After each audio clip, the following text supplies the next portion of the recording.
Hey guys, tonight we wake up under a rising Egyptian sun that's already too bright, too hot, and far too judgmental. The air tastes like sand and smoke, and the buzzing of flies forms a soundtrack that would drive even the gods mad. You open your eyes not in a comfy bed, not even on a scratchy mat, but on the hard, sun-warmed stone of a mud brick rooftop. Because apparently that's where you passed out last night after drinking exactly half a cup of sour beer and trying to pronounce Wadjet without spitting on someone. Your back aches. Your mouth is dry. You are extremely not ready for this. But guess what? It doesn't matter. Because ancient Egypt waits for no one, especially not time-traveling insomniacs, who thought it'd be cool to experience history firsthand. So, before you get comfortable, take a moment to like the video and subscribe, but only if you genuinely enjoy what I do here. And while you're at it, comment your local time and where you're listening from, because let's be honest, we all secretly love knowing how people are falling asleep in other time zones. Now, dim the lights. Maybe turn on a fan for that soft background hum. And let's ease into tonight's journey together. You sit up slowly, squinting at the early light dancing across mud brick walls. The Nile glitters in the distance. And closer still you hear the thunk, thunk, thunk of hammers on stone. Somewhere nearby, someone is already yelling about missing flax bundles. The workday has started, and you somehow are already late. Your body feels like it's been beaten with papyrus scrolls and lightly roasted in the sun. You try standing. Your legs wobble. You sit back down. Then a voice from below shouts, "New laborer, move." Right. That's you. New laborer. They gave you a name yesterday, but you forgot it instantly. Something like Henu, or definitely not a scribe. You're pretty sure the priest laughed when he stamped your assignment tablet. You were hoping for an easier start. Maybe something like apprentice water pourer, or guy who sits under a tree and contemplates reeds. No such luck. You scurry down a precarious set of stairs made of stacked baskets and hope your knees hold. They mostly do. You nearly knock over a woman balancing a jar on her head. She doesn't flinch. You apologize. She says nothing. It's clear that, to her, you are already beneath notice. Welcome to your first hour in ancient Egypt. You step into the street, if it can be called that. It's more like a winding dirt corridor where donkeys, children, and sacred cats all have right-of-way. The smell is layered. Hot bread, drying fish, sweat, incense, and something distinctly wet. Possibly the Nile, possibly your fear. You're waved into a line of workers trudging toward the edge of town, where a massive construction site looms like a jagged tooth in the desert's mouth. There are ramps, ropes, scaffolds made of palm trunks, and more sandstone blocks than any reasonable civilization should be lifting by hand. And yet, here you are. Your fellow laborers range from wiry teens to sun-scorched old men, all wearing linen kilts and various expressions of mild despair. One of them hands you a crude tool, a lever, or possibly a broken spoon, and says, "You're on block pushing today. Try not to die." Historical fact. The laborers who built temples and pyramids weren't slaves. Contrary to popular myth, many were conscripted peasants, doing rotating shifts during the off-season from farming. Think jury duty, but with more splinters and less complaining. because complaining might get you assigned to dung-scooping duty. You position yourself at the back of a massive block, alongside 4 others. The foreman yells, and the group heaves forward. The sled groans across greased logs. Sand flying in your face. Your arms scream. Your back immediately reconsiders its life choices. Someone sneezes. And you nearly fall over. By mid-morning, you've sweated out everything but regret. A donkey walks by, looking better fed than you. A teenage boy offers you a handful of roasted barley. You take it with trembling fingers and try not to cry.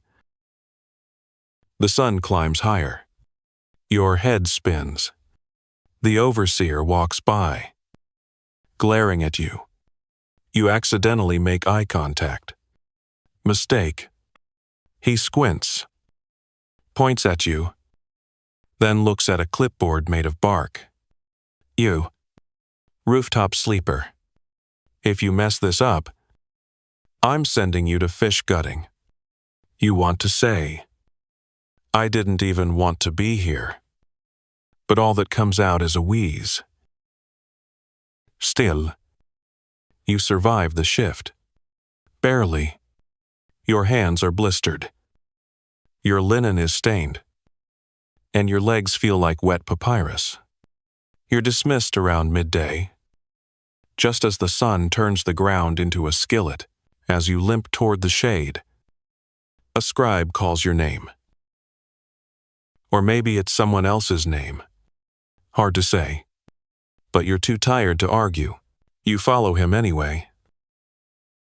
After all, what's the worst that could happen?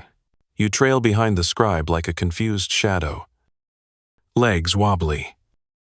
Sandals flapping. Arms too sore to swing naturally. He walks with the smug efficiency of a man who's never lifted anything heavier than a writing brush. His linen robe is suspiciously clean. Yours smells like regret and onion sweat. The path leads away from the construction site, cutting through dusty alleys and over a shallow canal crossed by a plank that definitely isn't regulation. You wobble over it anyway, because your choices are cross. Or stay behind and get reassigned to dung heap management. Finally, you arrive at what looks like a tent, but not the sweaty kind meant for sleeping.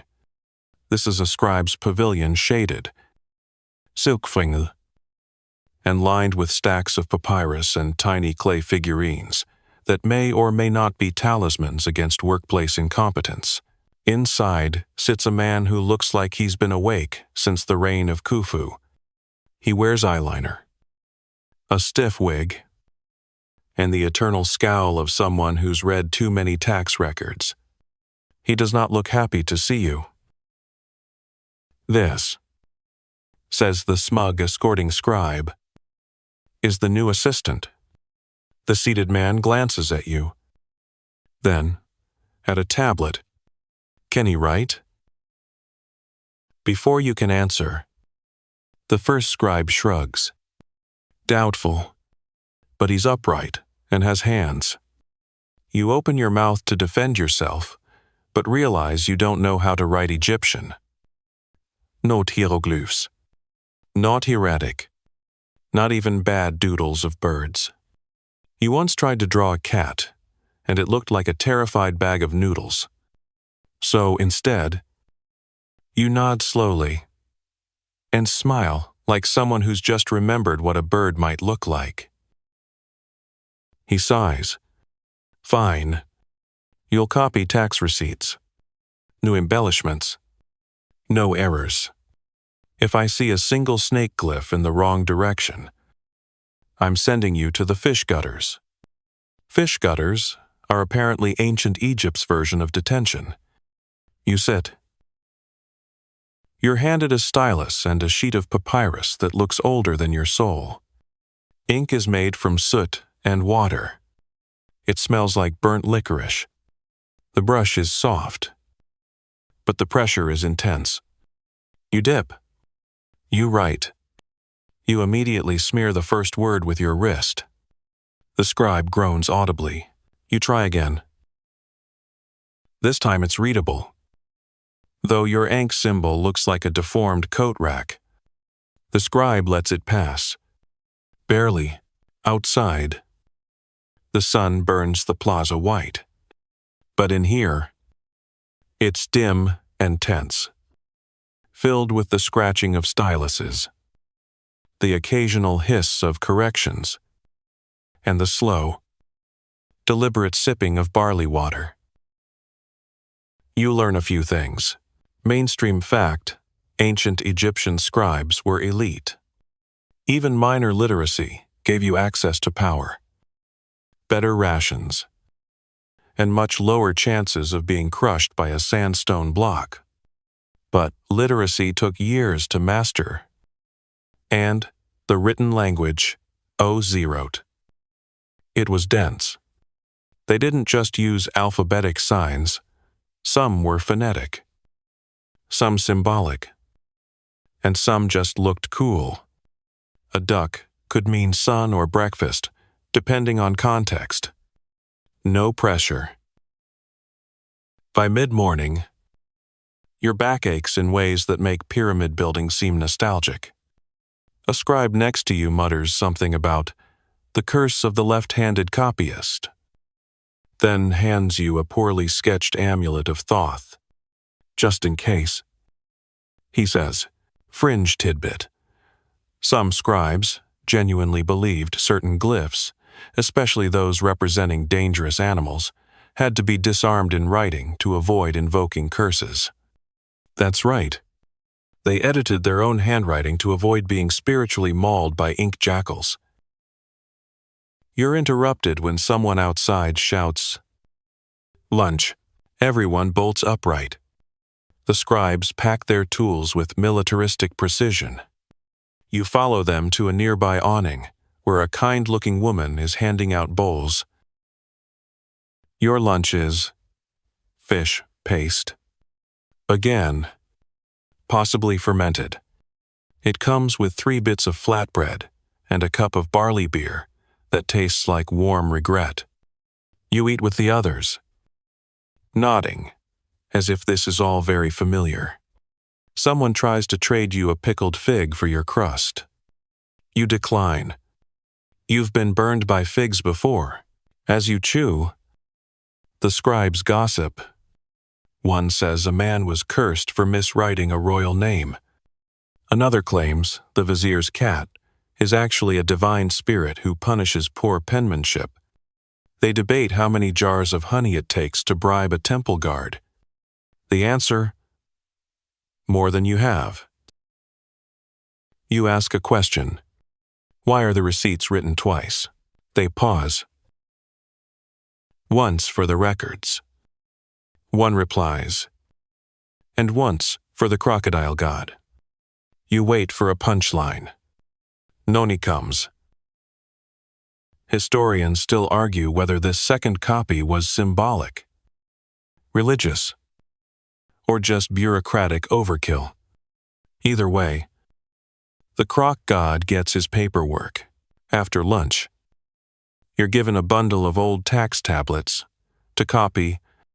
They're from a village upriver that apparently paid its dues in ducks. You start transcribing 2 crates of onions, 4 geese, 1 ceremonial wig. You're halfway through the list when the tent flaps burst open, and a panting messenger shouts. The foreman demands the scribe's report. Now, everyone groans. You're dragged along, half covered in ink. Clutching your crooked copy of the duck ledger, the foreman stands near the quarry, red in the face and visibly annoyed. Someone filed a labor request under the name Henu, god of clumsy hands. Who is responsible? All eyes turn to you. You raise your hand. A collective sigh follows. You're reassigned again. But hey, at least it's not fish gutters. Yet. You don't know how ancient Egyptian HR works, but you're pretty sure being demoted from barely literate scribe assistant to stone hauler again in under a day must set some kind of record. You're handed a tablet, this time made of wood, with a crude drawing of a goat and the word labor etched into it. The man who delivers it just pats your shoulder and says, "Try not to cry in front of the crocodile priests." Cool. But before you're dragged back to the quarry, you're told to stop at the mess tent for a ration top-up. Lucky you. You sit cross-legged under a low canopy next to other workers who already look half dead and fully covered in sand. One of them is eating onions like apples. Another is snoring into his barley mush. The third just mutters, "Osiris, take me between bites of something gray and steaming." Then your bowl arrives. Congratulations. It's a steaming pile of onion porridge and a small cup of room-temperature barley beer again. You thought maybe today was the day they'd rotate in dates or a fishbone for flair. But no, it's a carbohydrate parade out here. The texture is halfway between warm glue and wet sand. It sticks to your molars. It also sticks to your soul.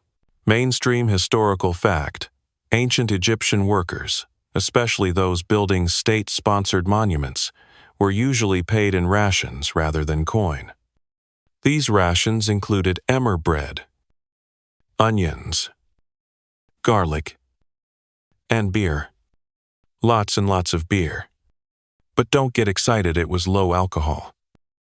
Sour, and chunky enough to count as a chewable. You look into your bowl and think, "This is my life now." Then you eat it all anyway, because you don't know when the next meal is. And you're 90% sure the guy next to you would fight you for your leftovers. As you finish, someone tosses a fig at your head. You flinch. Trauma is real. You look up, one of the guards snickers. "Stay sharp, Temple boy," he says. "You've got supervisor detail next." You're confused. Weren't you demoted? Oh no. It's worse than that. You're being made a runner, someone who travels between sites carrying messages, tools, food, and occasionally goat-related complaints. You will not sit. You will not rest. You will run, sweat, trip, and curse softly for the next several hours. They slap a leather pouch in your arms, filled with scrolls, and what you swear is a dried fishtail. "Temple District," they say. "Fast. And don't drop anything important this time." You nod. You try to stretch. One of your legs refuses, but you run anyway. The streets are chaos. Donkeys, chickens, children, market stalls stacked with linen and loaves, and weird reed baskets shaped like cats. You dodge a woman carrying a basket of geese. You leap over a sleeping dog. You trip on a loose cobblestone and slam into a priest. He is not impressed. His wig tilts slightly as he glares down at you. You mutter an apology and try to explain about the scrolls. He cuts you off with a single, impeccably manicured hand. You reek of barley and fear. He says. You bow. Fringe tidbit. Ancient Egyptian priests were considered semi-divine intermediaries with the gods. They bathed multiple times a day, shaved every hair off their bodies for ritual purity, and took personal hygiene to extreme levels. So naturally, you sweaty, stained, and dragging a pouch that smells like regret are the human equivalent of an insult to their entire profession. He waves you away like a fly. You flee. Eventually, you reach the temple gates. Gasping, you hold up your scroll pouch. The guard eyes you like you're carrying a jar of snakes, then waves you through with a grunt. Inside, everything changes. The walls are taller, painted with scenes of gods, smiting things. Incense fills the air, frankincense, myrrh, and something that makes your nose burn in a spiritual way. Stone floors cool your feet. You almost feel clean. You deliver the pouch to a bored-looking scribe with coal-lined eyes. He nods vaguely and says, "Wait here." You wait. For nearly an hour, you count stone tiles. You admire a wall painting of Sobek, the crocodile god biting the moon. You briefly fall asleep standing up. Then the scribe returns, hands you a fresh scroll, and says, "Take this to the tax office." You blink. "Where's that?" He gestures vaguely. "Far." You sigh. On the way out, you pass a priest feeding grapes to an ibis. The bird looks like it knows too much. Outside again, the heat slaps you in the face. You run. You stop to drink from a communal jug and nearly gag its warm beer again. At this point, you accept that warm beer is your life partner now. You'll get matching tattoos. You finally reach the tax office, a cramped mud brick structure that smells like mildew and math. You hand off the scroll and are immediately assigned to carry a stack of tablets to the census tent. You don't ask why. You don't even argue. You just walk. Historians still argue whether low-level laborers were given any agency in their assignments or if they were just shuffled between bureaucratic departments like confused onions. Based on your experience, definitely the onion thing. By the time you return to camp, it's late afternoon. Your back aches. Your brain buzzes. Your legs feel like they're slowly becoming clay. You think about quitting. You think about rebellion. You think about figs. Then someone yells, "Toilet duty," and your name is on the list. Again, toilet duty. You don't cry. Not exactly. But you do let out a slow, whispery exhale. That sounds suspiciously like the word "why." The man assigning the jobs pats you on the back, which is either comforting or a method of testing whether you're still standing. "Don't worry," he says. "The smell only knocks you out once." That's not comforting. You're handed a crude wooden rake, a bucket, and what might generously be described as a rag tied to a stick. A supervisor points to a narrow alley behind the mess tents. "That way. Look for the flies, or just follow your nose." You follow your nose.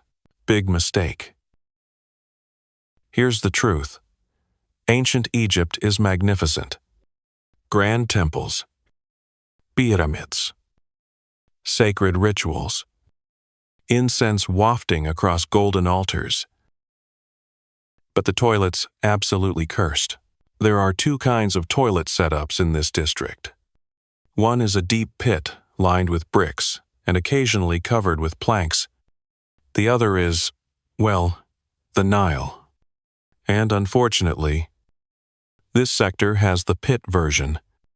A row of open, uncovered holes, surrounded by swarms of flies, 3 bewildered goats, and a cat that looks like it's judging your entire bloodline. Mainstream historical fact. While some wealthier homes in Egypt had seated toilet facilities made of limestone or clay pots, Most common people used latrines shared, dugout pits, or open areas that were, at best, periodically covered with sand or ash. You approach the first pit cautiously. Rake in halt. It's bubbling. That shouldn't be possible. You hold your breath. Scoop out the top layer. And try not to contemplate how your life has come to this. A man walks by, pinches his nose, and mutters, "May Anubis guide your soul." You take that as encouragement. One by one, you rake and clean. It's more spiritual than you'd expect. You start questioning things, your past decisions, the fragility of human dignity, and whether the sun is actively trying to punish you. You learn the art of dodging insects mid-scoop. You develop a sixth sense for where not to step. You even name the grumpiest goat Seneb after the term for health, because irony is all you have left. Eventually, a boy drops off a fresh bucket and asks if you've seen his uncle. You ask who his uncle is. He points at one of the toilet holes and says, "That one." You stare. He shrugs and leaves. Fringatidbeat.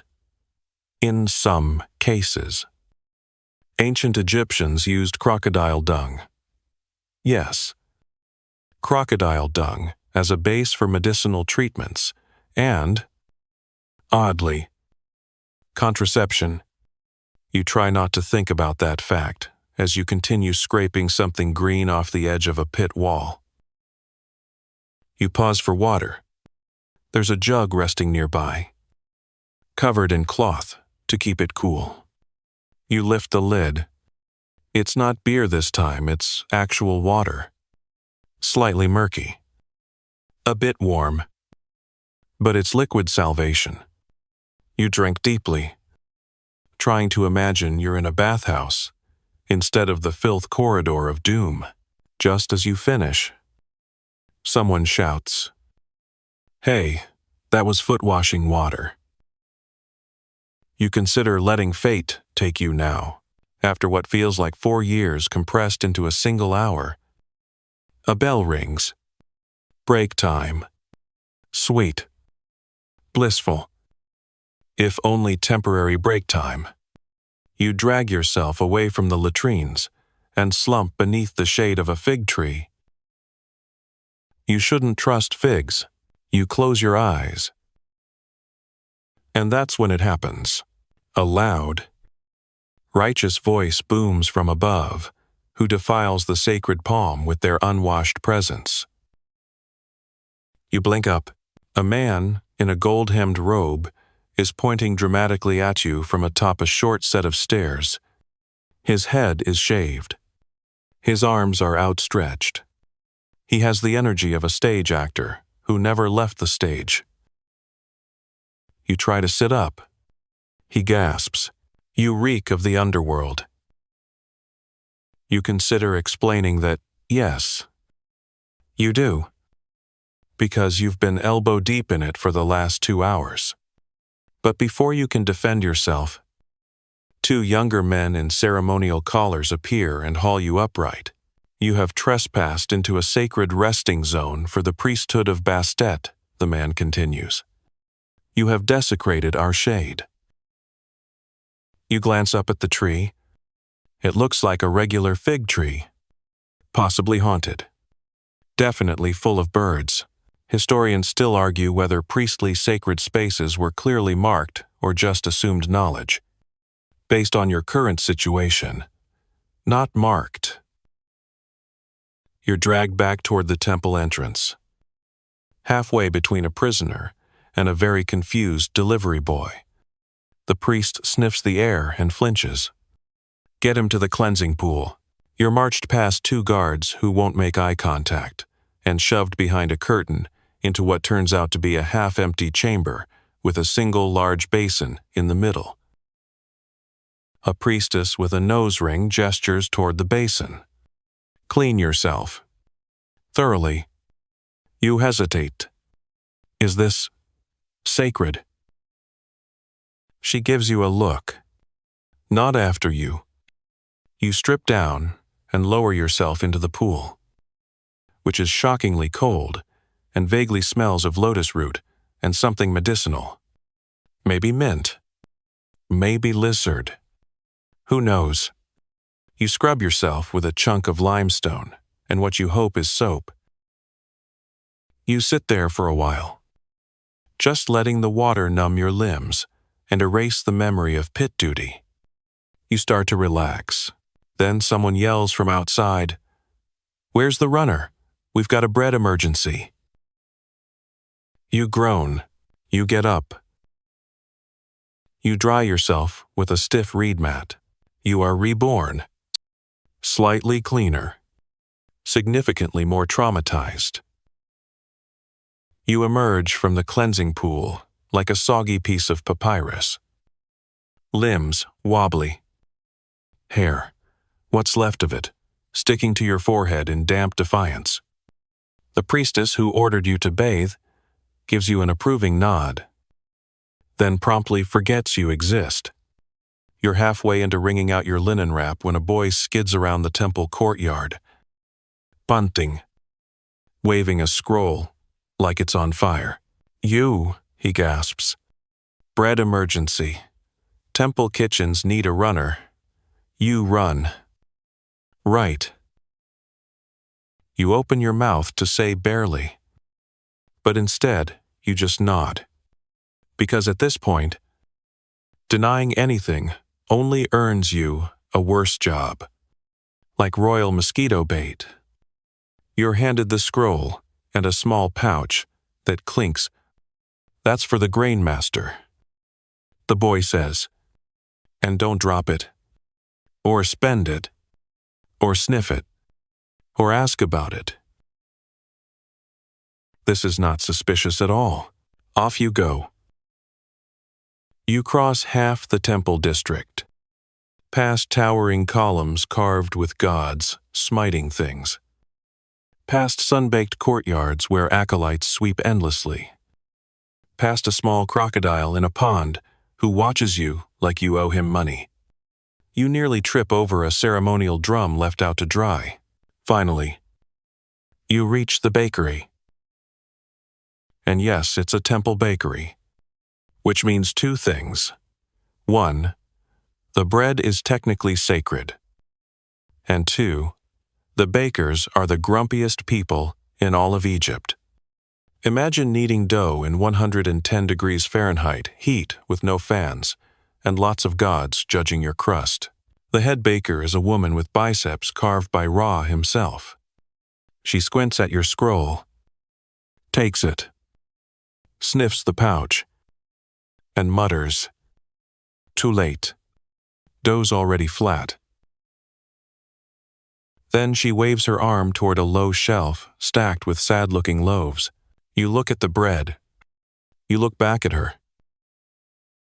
"That's the sacred offering," she shrugs. "The gods get what's left." You help her load a large reed basket with the loaves. Each is roughly the weight and texture of a small brick. You lift the basket, stagger once, and head toward the delivery route she gestures toward. The gods are waiting. Mainstream historical fact, bread was central to ancient Egyptian life, not just as food, but also as offering. Temples made massive quantities of bread daily for both the living and the dead, often shaped into animal forms or symbols depending on the ritual, but it wasn't all divine dining. Regular bread was coarse, often full of grit from the grinding stones, and a good way to wear down your teeth early. You pass through a shaded corridor into the shrine area. You're supposed to place the loaves on a low stone table. Simple enough. You do so, but something's wrong. A high-pitched voice hisses behind you. "Who places the crocodile loaf next to the lotus buns? Are you mad?" You spin around. A tiny priest with a scroll twice his size storms toward you. His hair is shaved into a perfect dome. His eyes are wide with baked goods fury. That is the offering to Sobek. You cannot put it near the Hathor section. She loathes fish. You freeze. You blink. You nod slowly and say, "The only thing that comes to mind, I'm new." He points to the loaves. "Rearrange it. Offerings must flow." You spend the next 10 minutes reorganizing sacred bread, while a priest critiques your loaf symmetry and tells you tales of temple rituals involving dough shaped like ears, meant to help people whisper prayers to the gods. You're halfway through stacking when another acolyte brings a tray of lentil cakes and mutters, "For Thoth, don't mix these up or you'll get cursed with eternal spelling errors." Fringe tidbit. Egyptians believed misplacing offerings or mixing up ritual items could have disastrous spiritual consequences, ranging from illness to divine confusion. Entire rituals existed to correct poorly received offerings. You've never been so scared of bread in your life. When you're finally dismissed, you stumble back outside into the heat. Someone offers you a small bit of barley flatbread as thanks. You eat it in one bite. It's dry, but it's real food. And no one made you rake waste to earn it. You think, just for a moment, that your day might be looking up. And that's when the sun turns truly merciless. There's no breeze. The air goes thick and still. The sand under your feet burns through your sandals. The stone walls shimmer. You can actually hear the heat. The buzz of flies intensifies. And somewhere, a dog pants like a bellows. You're halfway to a well when a guard blocks your path. "No water without token," he says. You fumble. "I don't. I wasn't given." "No token. No drink." You begin to question whether this is real or a particularly inconvenient heat-induced hallucination. Then someone hands you a tiny shard of pottery. A girl, maybe 10 years old, balancing a jug. She just smiles and walks away. You take it as divine intervention. You trade the shard for a scoop of warm water, ladled from a clay jar. It tastes like minerals and frog memories. But you drink anyway. Hydration is hydration. Historians still argue whether water rations were strictly enforced among laborers, or if informal systems like shard tokens were common practice. Based on today's experience, tokens are real, and they're your most valuable currency. You find a patch of shade behind a wall and slump down. Your body buzzes with exhaustion. Your hands are dusted in flour. Your face streaked with salt and soot. And your soul lightly toasted. A passing scribe peers down at you and says, "You smell like holy bread." You smile weakly. "Don't get used to it." He adds, "Tomorrow you're on jackal detail." Whatever that means. It can wait. Right now, the ground is cool. The sky is blinding. And the next disaster can find you later. You wake up to something breathing very, very close to your face. Not a person, not a god, not even a mosquito, though that would almost be comforting by now. No, this is something dog-shaped, sharp-snouted, and extremely interested in your ear. You open one bleary eye and find yourself nose to nose with a jackal. A real, living jackal. Not a statue or some ceremonial mask. Its golden eyes blink slowly. Its tongue lolls out like it's considering whether your face is food adjacent. You don't scream. You inhale a scream and slowly sit up, whispering, "Please don't be sacred." The jackal just trots away. Then a voice behind you says, "You're late. Get moving." Jackal boy. You turn to find a lanky teenager leaning against a broken pillar, munching on a date. He tosses you a tunic that's mostly holes and points toward the east courtyard. They said the new one's yours. Right. Jackal duty. You had hoped maybe that meant something metaphorical, like watching over a priest named Anubis, or polishing tomb murals shaped like dogs. But no, it's literal. You're in charge of actual jackals today. And it turns out, ancient Egyptians had a very complicated relationship with these creatures. Mainstream historical fact, jackals were both feared and revered in ancient Egypt. Anubis, the god of mummification and the afterlife, was depicted as a man with a jackal's head. Real jackals often roamed near necropolises feeding on remains, if graves were disturbed, so the association with death was both symbolic and practical. The eastern courtyard is enclosed with high sandstone walls and contains what might be charitably described as a jackal sanctuary. In reality, it's a dusty enclosure with piles of meat scraps, broken pottery, and at least 6 jackals milling about like bored. Skinny dogs. Your job: feed them, water them, clean up after them. And this part is stressed. Do not let them escape. You're handed a shallow dish of water and a clay bucket that smells suspiciously like goat innards.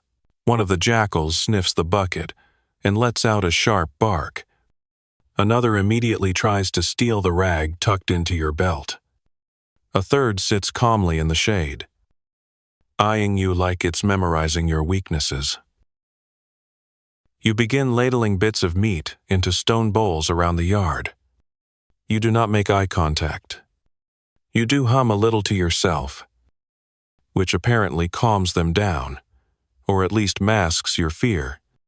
One jackal sneezes. You sneeze back. It feels like diplomacy. As you work, the teenager from before sits on a ledge, tossing pebbles at a skull. "If you survive today," he says, "they'll probably let you clean the embalming room next." You pose. "Is that better?" He shrugs. "Depends how you feel about intestines." You carefully step around a jackal, gnawing on something unidentifiable, and keep going. Then one of them bolts. Just like that, right through a gap in the sandstone wall. A blur of fur, claws, and chaotic energy. The boy yells. You drop the bucket. The other jackals start barking. It's a mess. Find it a bit in some temple precincts. Jackals were semi-domesticated and even buried with honors. But if one misbehaved, it wasn't punished. It was considered possessed by the god and simply left alone. That's comforting. Very comforting. "Go," the boy shouts. Before it chews on something divine, you take off running. Heart pounding. Sandals slapping against the sun-baked ground. You dart past 2 confused guards and into the labyrinth of side corridors behind the temple. You catch glimpses of tail and paw prints in the dust. You nearly trip over a basket of onions. Again. You turn a corner and skid to a halt. There it is. The jackal is standing proudly on a low altar platform, right between 2 statues of Osiris. Calmly licking its paw, you approach slowly, whispering, "Hey buddy, not sacred, not yours." It tilts its head. Then, just as you reach for it, it bolts again. This time it heads for the grain store.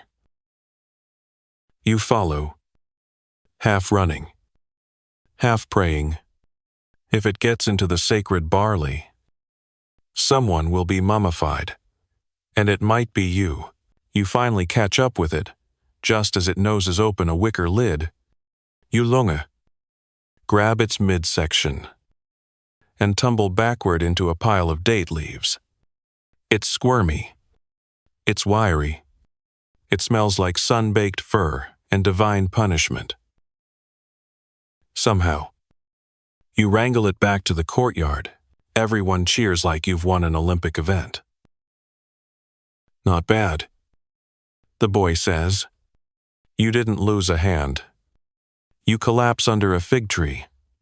Yes, that fig tree again. This time, nah, priest appears. Maybe they've given up on you. You catch your breath. The jackals settle down. One curls up beside you, tail flicking lazily over your foot. Historians still argue whether temple jackals were ritual participants, pets, or glorified garbage collectors. Based on the smell of your tunic, you're voting garbage collectors. The sun is beginning to dip when another runner appears, waving a tablet. You're needed near the river. Something about a shipment and a wrong carving. You groan. Can I say no? He snorts. Only if you want to meet the tax collector with the mole on his nose. He loves writing down reasons for punishment. You stand. You dust off your knees. You nod. And you say goodbye to your furry coworkers, who show their love by stealing your rag again. You make your way toward the Nile, your legs registering a formal complaint with every step.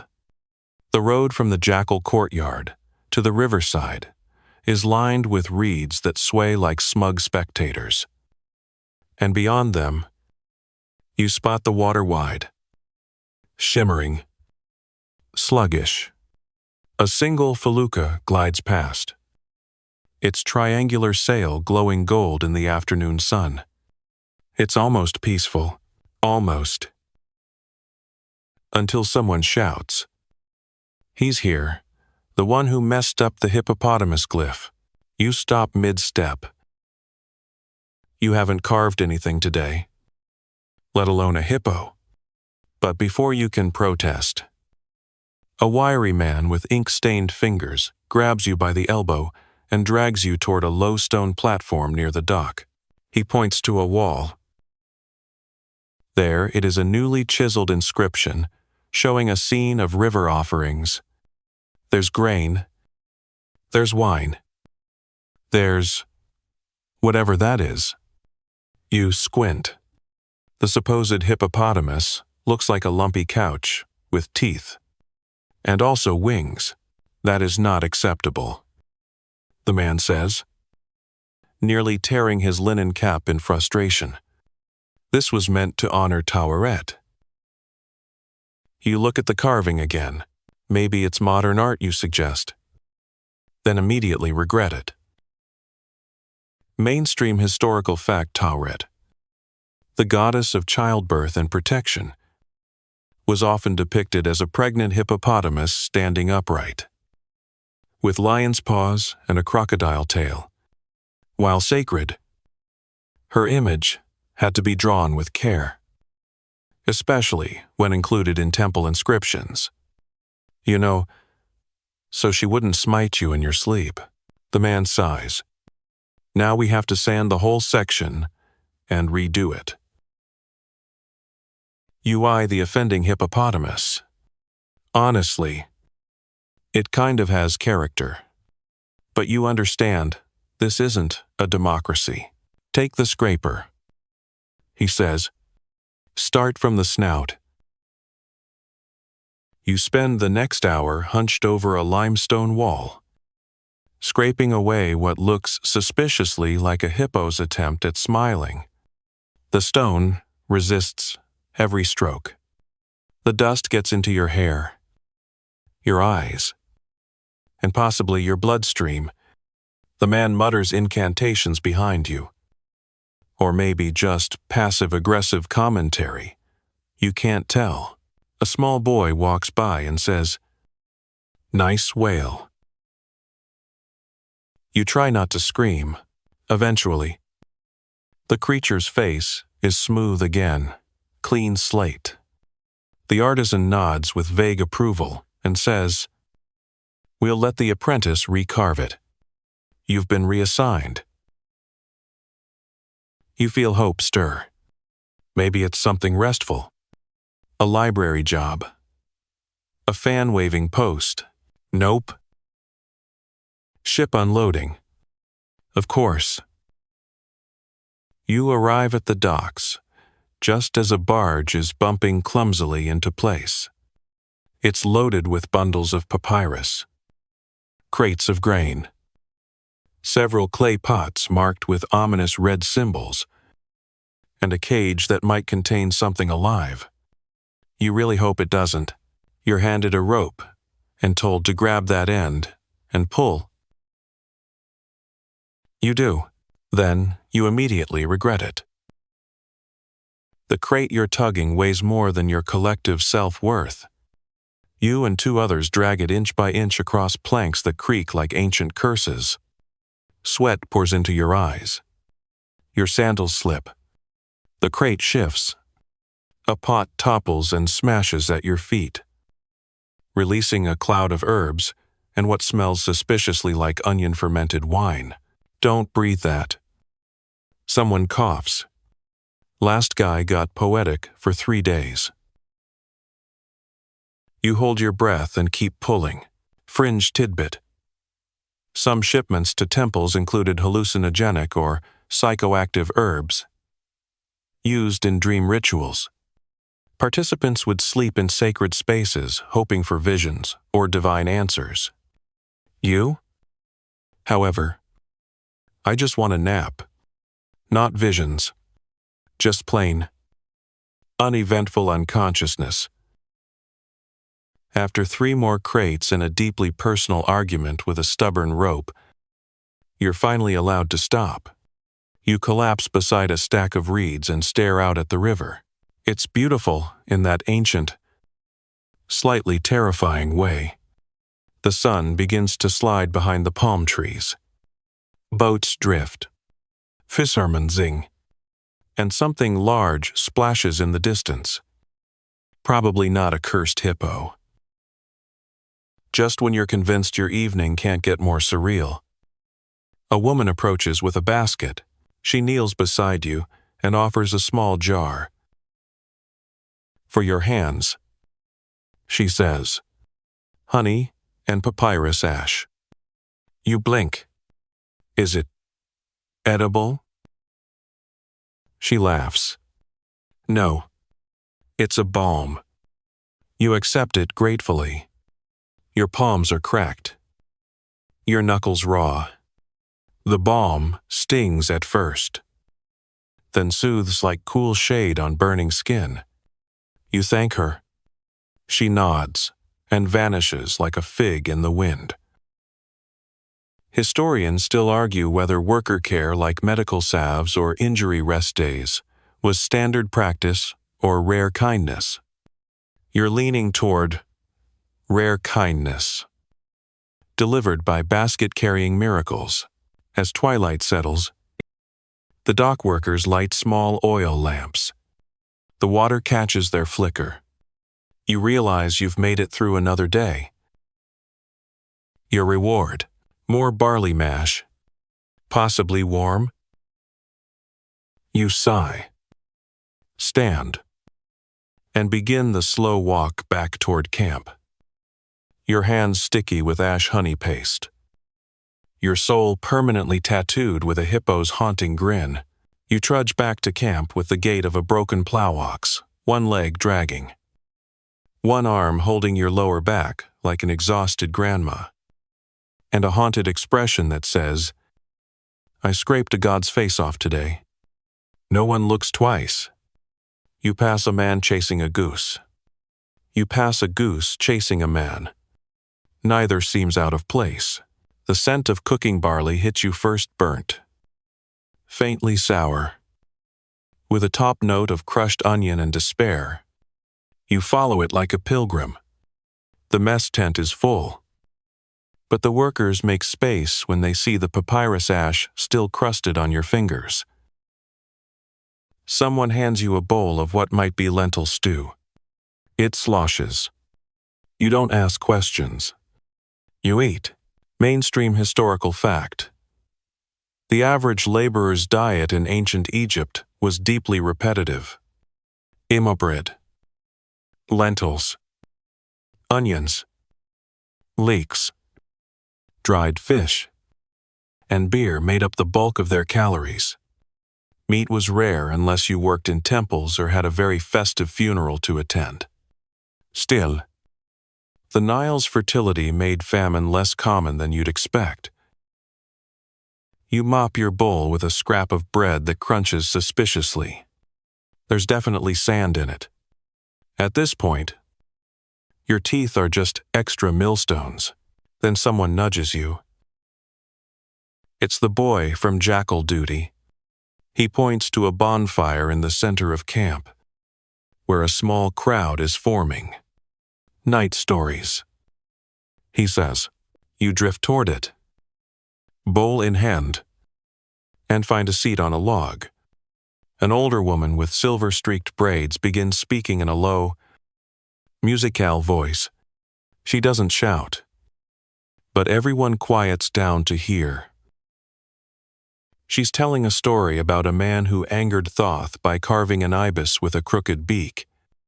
The god cursed him to forget his own name every morning. To fix it, he tattooed his name on his arm. But one day, a goose bit it off. There's laughter, some groaning, and one person whispers, "Classic goose. Fringe tidbit. In many villages." Bedtime stories doubled as moral instruction and divine PR. They warned children not to touch sacred objects, to respect animals, especially cats, and to always place bread upright on offering plates, or risk waking up bald. After a few more tales, including one about a pyramid built entirely from cursed bricks, all of which mysteriously fell upward, the crowd begins to drift off. You stay a little longer, lulled by the fire's flicker, the murmur of crickets, and the far-off splash of something large in the Nile. Probably not a hippo. Probably, eventually, you find your mat. It's a straw pallet tucked beside a wall. Still warm from the sun. You lie down. Dust still clinging to your neck. Sweat dried into a respectable crust. Belly full of gritty lentils. You close your eyes. And then someone yells, "Wake up emergency at the embalming house." Of course. You scramble upright. Limbs protesting. It's pitch dark now, except for a few flickering torches. A man in a linen head wrap grabs your arm and shoves a clay jar into your hands. Take this to the embalmers. Now, you don't ask what's inside. You don't want to know what's inside. But it sloshes. It's warm. It smells faintly of herbs. And something meat adjacent. You run. The embalming house sits on the edge of the necropolis part temple. Bart workshop. All nightmare. You approach the gates and immediately sneeze.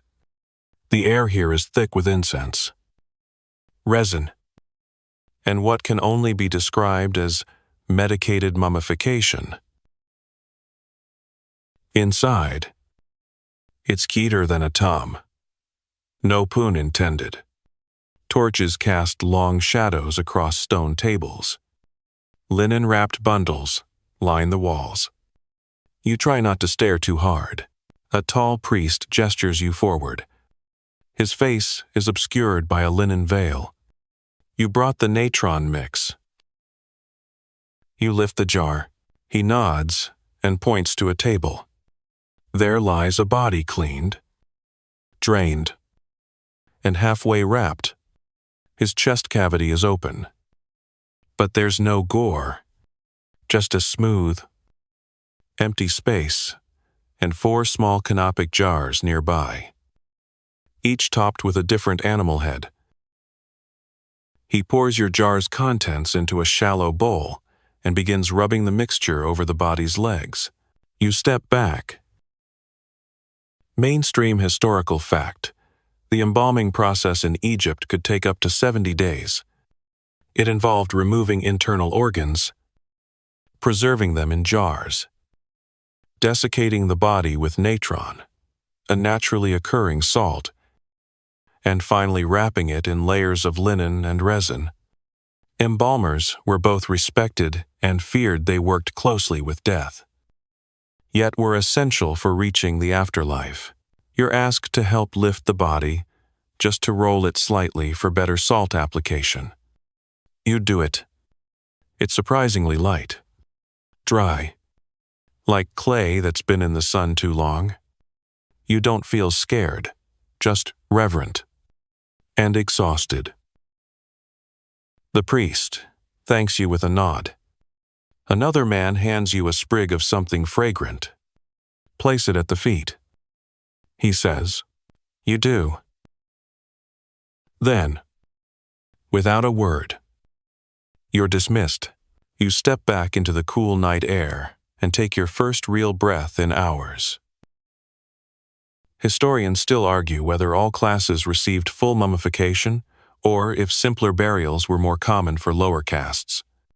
But you've just seen it up close. Whoever this person was, they mattered enough to be salted, oiled, and wrapped like a divine burrito. You walk back to camp in silence, not even flinching when a beetle scuttles over your foot. You lie down on your mat again. This time, no one interrupts. And, for a few brief, blessed hours, you sleep. You wake up to someone snoring beside you, a thunderous, nasal buzz that rattles your soul. It takes a second to remember where you are. Not home, not your bed, not even a particularly comfortable rock. You're in ancient Egypt. Again, and your first thought of the day is, please, not crocodiles. No such luck. A lanky guard, wearing exactly one sandal and holding a spear like it's an umbrella, greets you at dawn with a grin that should be illegal before breakfast. You've been selected, he says. You sit up slowly. For what? River duty. He beams. You groan. He hands you a folded linen tunic. Dress code is sacred today. You reluctantly pull on the stiff, slightly yellow ceremonial wrap and follow him through the waking camp. Workers are already chewing breakfast onions. Someone's singing to a donkey. One man appears to be weeping gently into his beer.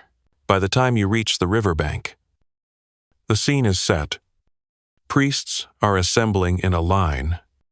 A gilded boat waits in the shallows, decorated with papyrus fronds and lotus flowers. A few smaller boats float nearby, loaded with baskets, jugs, and bundles of mysterious herbs. You're handed a paddle. You're helping with the festival of Wepet Rempet. Someone explains, the opening of the year. Mainstream historical fact: Wepet Rempet, or the opening of the year, mark the annual Nile flood and the symbolic start of the new calendar cycle. It was a sacred occasion, involving offerings to Hapi, the god of the Nile, and purification rituals. It also often included boat processions and temple ceremonies to ensure the flooding was abundant and not, apocalyptic. You and 4 others climb into a flat-bottomed boat and begin rowing toward a reed-fringed shrine. The Nile stretches out endlessly on either side, calm and glassy in the morning light. Birds scatter as you pass. Somewhere upstream, someone is playing a flute badly. The priest on your boat begins chanting. His voice is low, rhythmic, and vaguely hypnotic. You zone out a little, lulled by the paddling and the sun and the not being covered in embalming resin. Then you hear a splash, followed by a curse. Then something brushes your leg under the water. You freeze. The guy across from you is already standing up in full panic mode. Was that a crocodile? The priest calmly says, "If it is, do not show fear." Hoppy rewards the composed, fringe tidbit. The Nile crocodile was both feared and worshipped in ancient Egypt. In certain cities like Crocodilopolis, yes. Really. Crocodiles were raised in temples and adorned with jewels. One of them was even mummified and buried in a golden coffin. But out in the wild, they were less divine and more dinner-seeking missiles with teeth. You resume paddling. One eye, always on the water. When you reach the shrine, a small whitewashed structure, barely big enough for a broom closet, the priest steps ashore and makes an offering of fruit, barley, and what looks like perfume. He chants. You try not to sneeze. Then he gestures. It's time. Time for what? Oh. Time to step into the Nile. You hesitate. Fully. Yes. Clothes and all. You wade into the river. Sandals sinking into the mud. The water cool and deceptively innocent. It climbs to your knees. Then your hips. You breathe deeply and try not to imagine ancient crocodiles doing push-ups beneath the surface. Immerse yourself, the priest commands. You dunk. It's cold, murky, and tastes like silt and maybe very old fish. You come up sputtering. Everyone cheers. Even the flute player hits a good note. Historians still argue whether Nile immersion was common for all classes or reserved for temple staff. Either way, today, it's your full-body baptism into river life. You're officially Nile certified. You paddle back wet, grittu, and just a bit holier. You're offered a handful of dates as a post-ceremony treat. You eat 6. One has a worm. You pretend not to notice. Back at camp, the energy is unusually festive. Someone's roasting fish over a pit fire. There's a new batch of beer not as sour, slightly more drinkable. Workers are laughing. Even the goats seem less malicious. You're halfway into your fish skewer when a familiar face appears, the boy from jackal duty, now wearing a necklace made of tiny shells. He plops down beside you and says, "You survived. River day. That means tomorrow's laundry." You nearly choke on a bone. Laundry. He grins. Not clothes. Bandages. You blink. As in, mummy bandages. Yup. They need washing. You consider running into the Nile again. Possibly forever. But for now, you sip your beer. Watch. The sunset cast molten gold across the sand. And allow yourself one luxurious, fragile thought. Maybe, Maybe. Tomorrow won't involve livestock or sacred fluids. Maybe. You're not entirely sure how linen that's been wrapped around corpses for 70 days still needs to be washed. But here you are at dawn, standing beside a large stone basin, watching a woman beat strips of off-white fabric against a slab with the same energy you'd use to punish an enemy in dodgeball. "Don't just stand there," she says, tossing you a bundle that flops into your chest with a dusty thwack. "Start soaking." You sniff it. Mistake. It smells like incense, resin, old sweat, and possibly something that once had a name. You suppress a gag and start unrolling. It's miles long. Okay. Not literally miles, but long enough that you question whether this was once wrapped around a pharaoh or just someone who really hated air. Mainstream historical fact: ancient Egyptians reused and rewashed mummy bandages, especially when materials were scarce or for training embalmers. Linen was precious, and even funeral wrappings could be laundered, re-dyed, or reassembled for later use. Recycling wasn't just eco-conscious, it was practical. The water in the basin is lukewarm and faintly brown. You don't ask why. You submerge the bandage and start rubbing it between your palms, trying not to think about its previous occupant.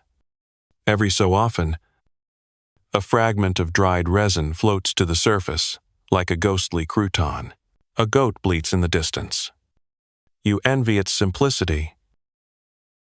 You're soon joined by another washer, a girl your age with hands already stained. From dye work, she's humming. You hum too, because it helps keep your stomach from staging a rebellion. She glances at your expression and says, "The smell fades after a while. The nightmares take longer." Comforting. By mid-morning, your fingers are pruny and raw. The bandages have gone from suspiciously crunchy to acceptably limp. You lay them out on drying racks, wooden slats covered in papyrus mesh, angled to catch the breeze. A priest walks by, nods at your work, and leaves a sprig of myrrh beside your basin. You take that as divine approval. Fringe tidbit: some temples employed entire teams just for bandage care. Linen was considered spiritually active. It absorbed the magic of spells spoken during embalming. Washing them wasn't just laundry, it was a form of purification. So yes, you're technically doing holy dry cleaning. You're taking a short break under a tree, not that fig tree. Mercifully, when a messenger arrives with a scroll, summons from the scribes. He says, "They need an extra pair of hands." You sigh, stand up, and wave goodbye to your still-drying ghost wraps. The scribe house is quiet, smoky with oil lamps, and covered in writing. Walls are filled with painted hieroglyphs. Shelves hold scrolls like curled-up snakes. At least 3 men are arguing about verb tenses. You're given a task grinding pigment. They hand you red ochre, a bit of gum Arabic, and a stone palette. "Make it smooth," says one scribe, "but not runny. We're not painting pigs." You grind. You mix. You smear. You add water. Then you do it all again when it's too gritty. The scribes test your mixture by dipping reeds into it and scribbling tiny falcons, eyes, and what might be a cat playing a harp. Historians still argue whether scribes trained with servants like you as assistants or if pigment preparation was handled entirely by apprentices. Judging by your aching arms and ochre-stained tunic, You're filling the unpaid internship role. Eventually, you're asked to bring the fresh ink to a tomb artist working nearby. You carry the pot like it's a newborn bird. The tomb is half carved, half painted. The air inside smells of stone dust and fresh plaster. A narrow shaft of sunlight catches the swirling paint on the far wall scenes of the afterlife.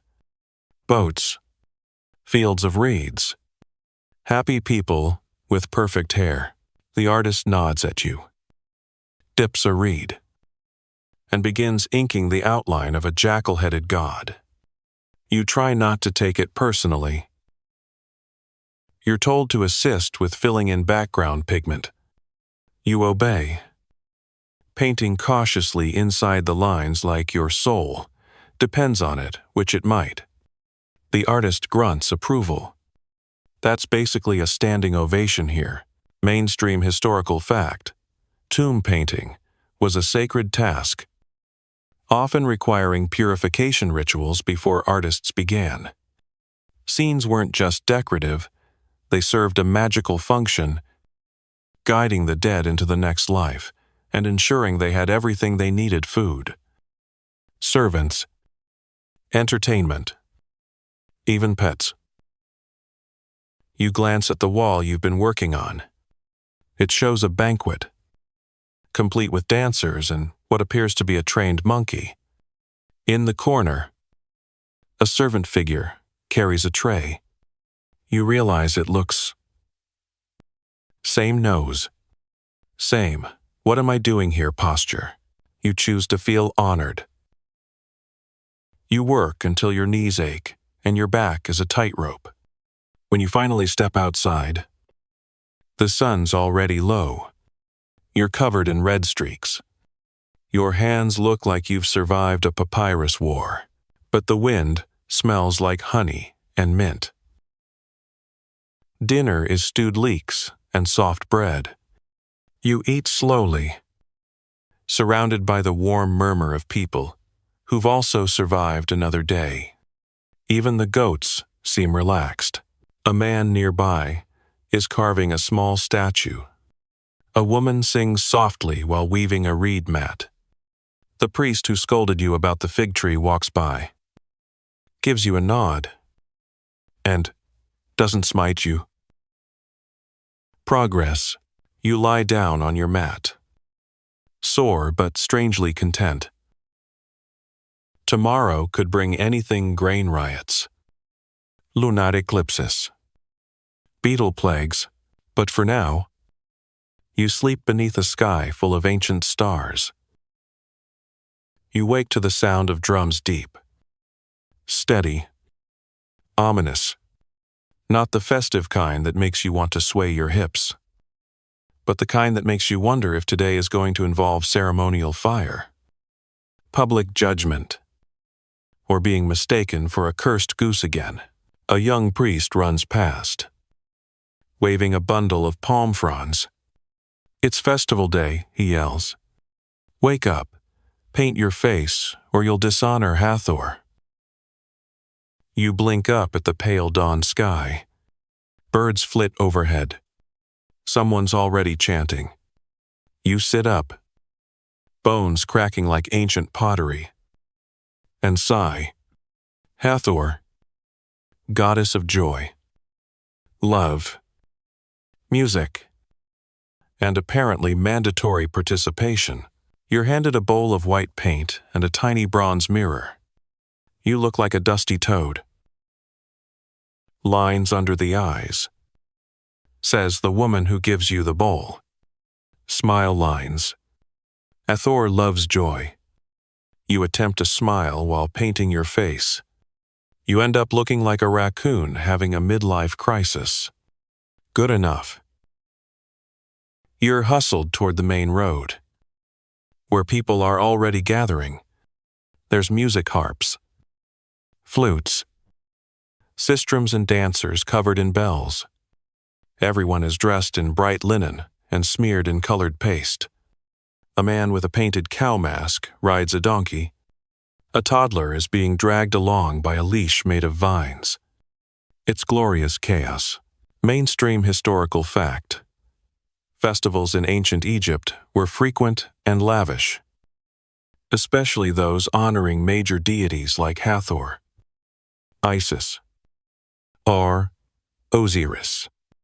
They included processions, drinking, dancing, music, and mass participation from all classes.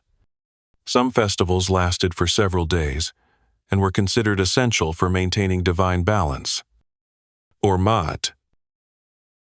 You fall into line as the procession moves through the village and toward the temple. Women throw flowers, men bang tamburines. A group of girls carry jars of honey and wine. Sloshing with each step, you nearly trip on a papyrus scroll. Someone's dropped. Then the dancing begins. You're expected to participate. The rhythm is infectious, heavy on the drums. With shrill flutes and jingling bracelets, you try to mimic the movements. Arms up. Twist. Clap. Sway. You do your best not to elbow anyone or step on sacred toes. A girl beside you twirls, then leans in and whispers. You dance like someone escaping bees. You grin. I feel like I am. She laughs and tosses a lotus petal into your hair. Fringa, tidbit, during some Hathor festivals. Participants would drink heavily and enter trance-like states believed to invite the goddess's presence. Other times, her cults emphasized fertility and joy through ecstatic dance. Your current moves suggest divine confusion, but no one seems to mind. After what feels like hours of twirling and swaying and clapping in time with whatever part of your body hasn't turned to jelly, the procession arrives at the temple steps. Priests in gold-trimmed robes lift a statue of Hathor onto a platform. It's made of gilded wood, with cow ears and a wide smile. The crowd goes silent. Incense wafts thick and sweet into the morning air. Offerings are laid out: pomegranates, aspir, dates, mirrors, and small carved cows. You see your once rejected barley bread, now adorned with a fig. At least it's getting the recognition it deserves. The high priest raises both hands and chants something in a voice that sounds like it's made of sand and secrets. Everyone bows, even you, despite your wobbling knees. Then it's over. Just like that, the statue is carried inside.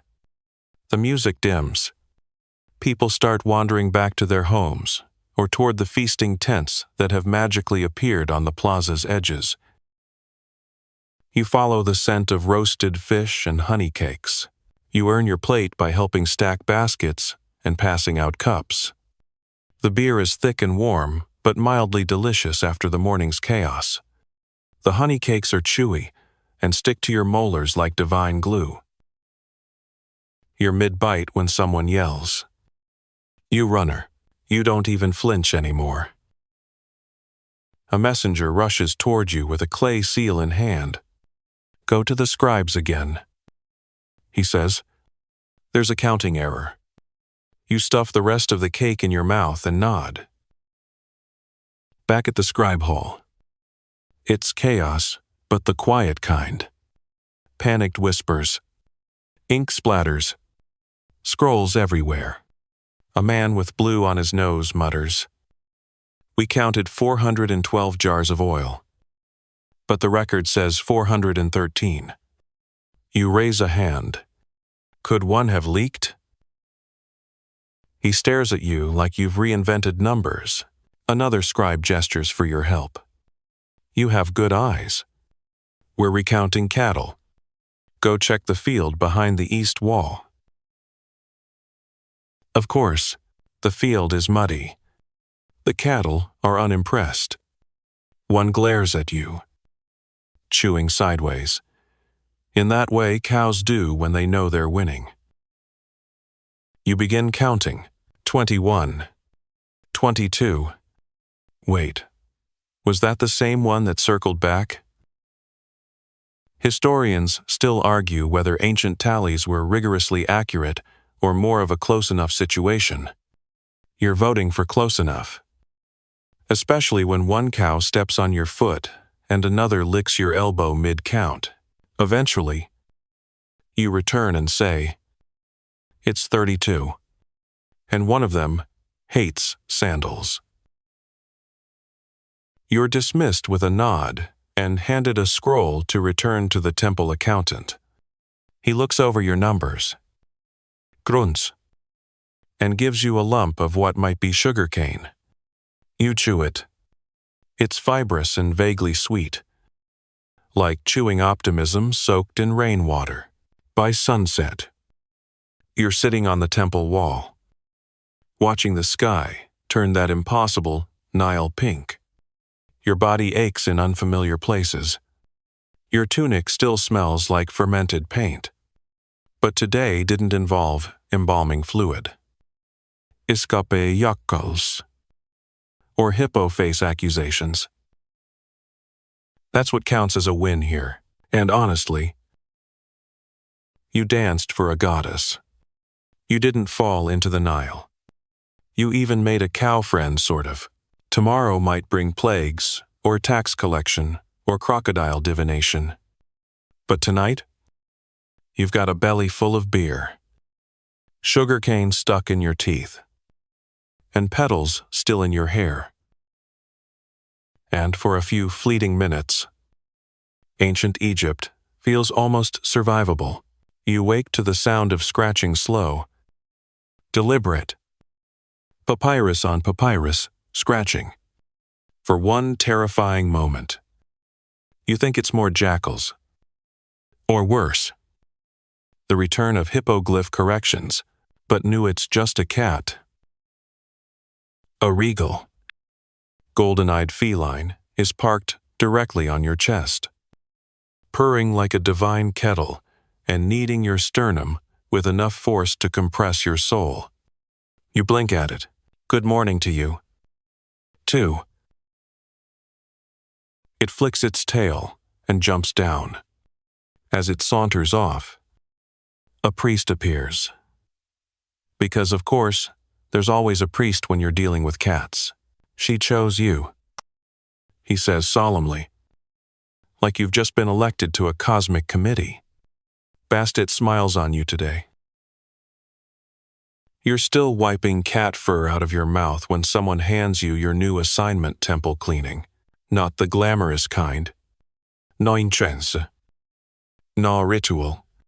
You're sweeping out storerooms, scrubbing walls, and trying not to knock over jars, labeled with things like sacred dust and fragment of eclipse. The stone corridors are blessedly cool, and the light filters in from above, painting everything in gold and shadow. You hum while you work, your broom swishing across hieroglyphic tiles.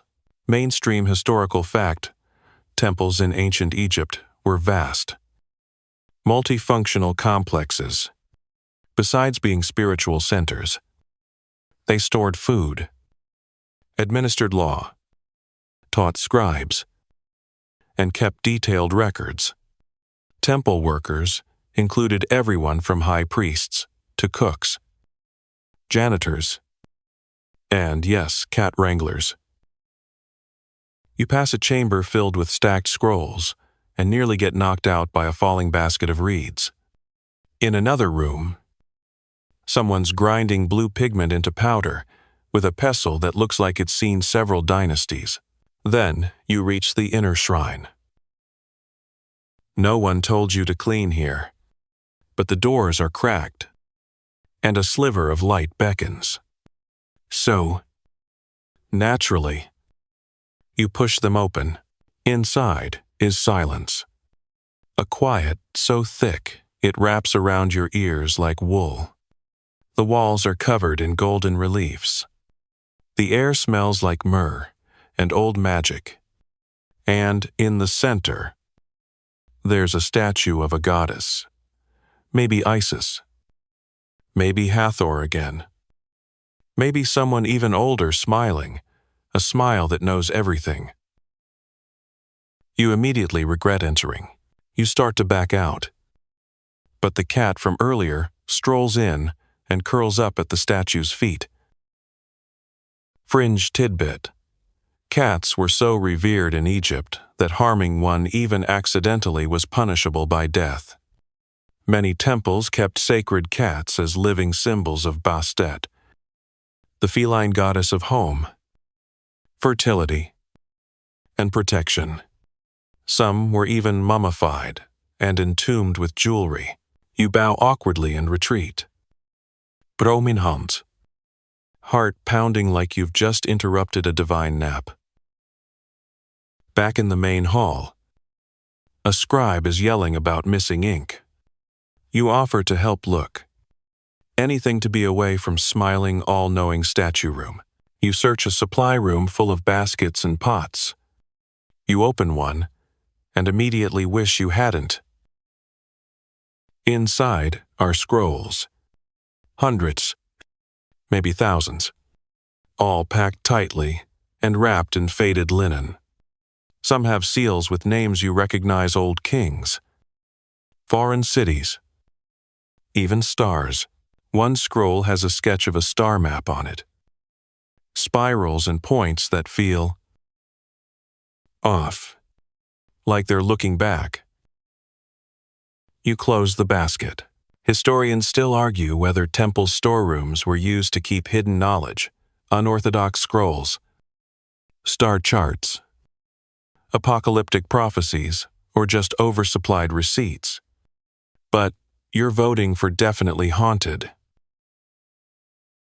Eventually, the ink is found under someone's lunch mat. Of course, you're excused for the afternoon, which feels suspicious. Free time is rare here. Either someone's about to ask you to climb a pyramid, or you've accidentally been promoted. You decide to go exploring while you can. You wander through the outer courtyards, dodging kids, playing a game that seems to involve beanbags, and yelling "raw" at inappropriate times. You pass an old man mending sandals with a tiny bronze needle and a lot of patience. You follow a side path and find yourself beside a narrow canal. Boats pass occasionally, mostly reed skiffs or low barges, but this spot is quiet. Palm trees lean toward the water. A crocodile suns itself on the far bank, too lazy to smite you. You sit down and take off your sandals, dipping your feet in the water. The canal is cool, and the current hums against your skin. You let your thoughts drift about cats, scrolls, divine staring contests, about barley bread, about home. A girl sits beside you. You recognize her from the festival Lotus Petal Girl. You looked afraid earlier, she says, in the shrine. You glance sideways. Was I not supposed to be there? She shrugs. No one's supposed to be there. That's why it's always open. You consider this. The cat led me. Then you were meant to go. You both watch the canal for a long while. Eventually, she stands. They'll be looking for you soon. You nod and stand too. She adds, "Tell the goddess thanks. Next time." You're not sure how to respond to that, but you do. That evening, back at camp, you share bread with the jackal boy, paint girl, and 2 workers from the canal port. You laugh at a story about a fish that attacked a priest. You hum an old hymn someone's reworked into a joke song, and as the stars come out, so many, so bright, so ancient, you feel something rare. Calm You survived cleaning a temple. You survived being chosen by a cat. You survived yourself. And that, in ancient Egypt, is a miracle. You start the day thinking, maybe today will be normal. You fool. The first thing that greets you is a man sprinting across the courtyard in nothing but a loincloth, clutching a scroll and yelling, "The granary is alive." You pause mid-bite of your barley mush. "I beg your pardon."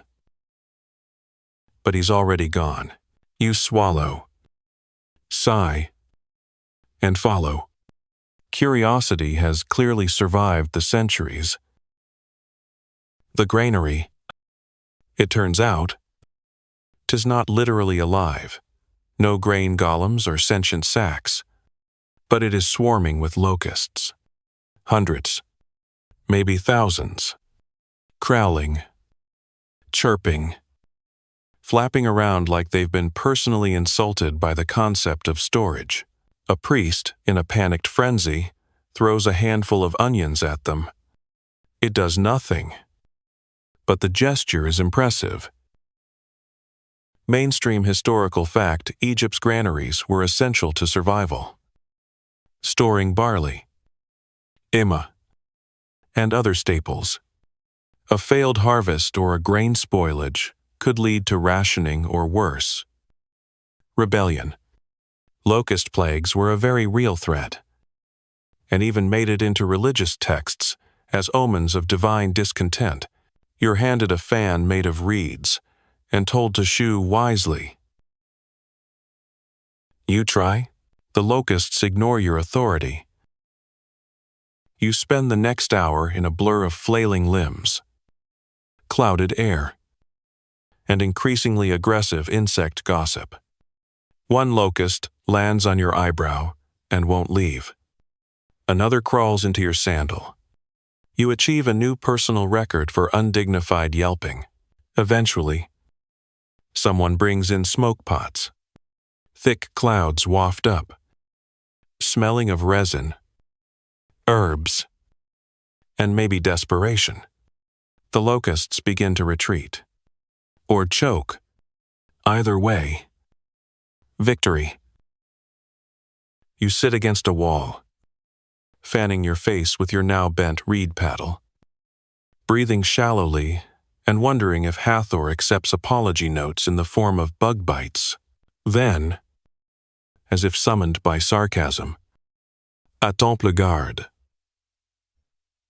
À pied." You're on transport detail. He says, "I was just covered in insects."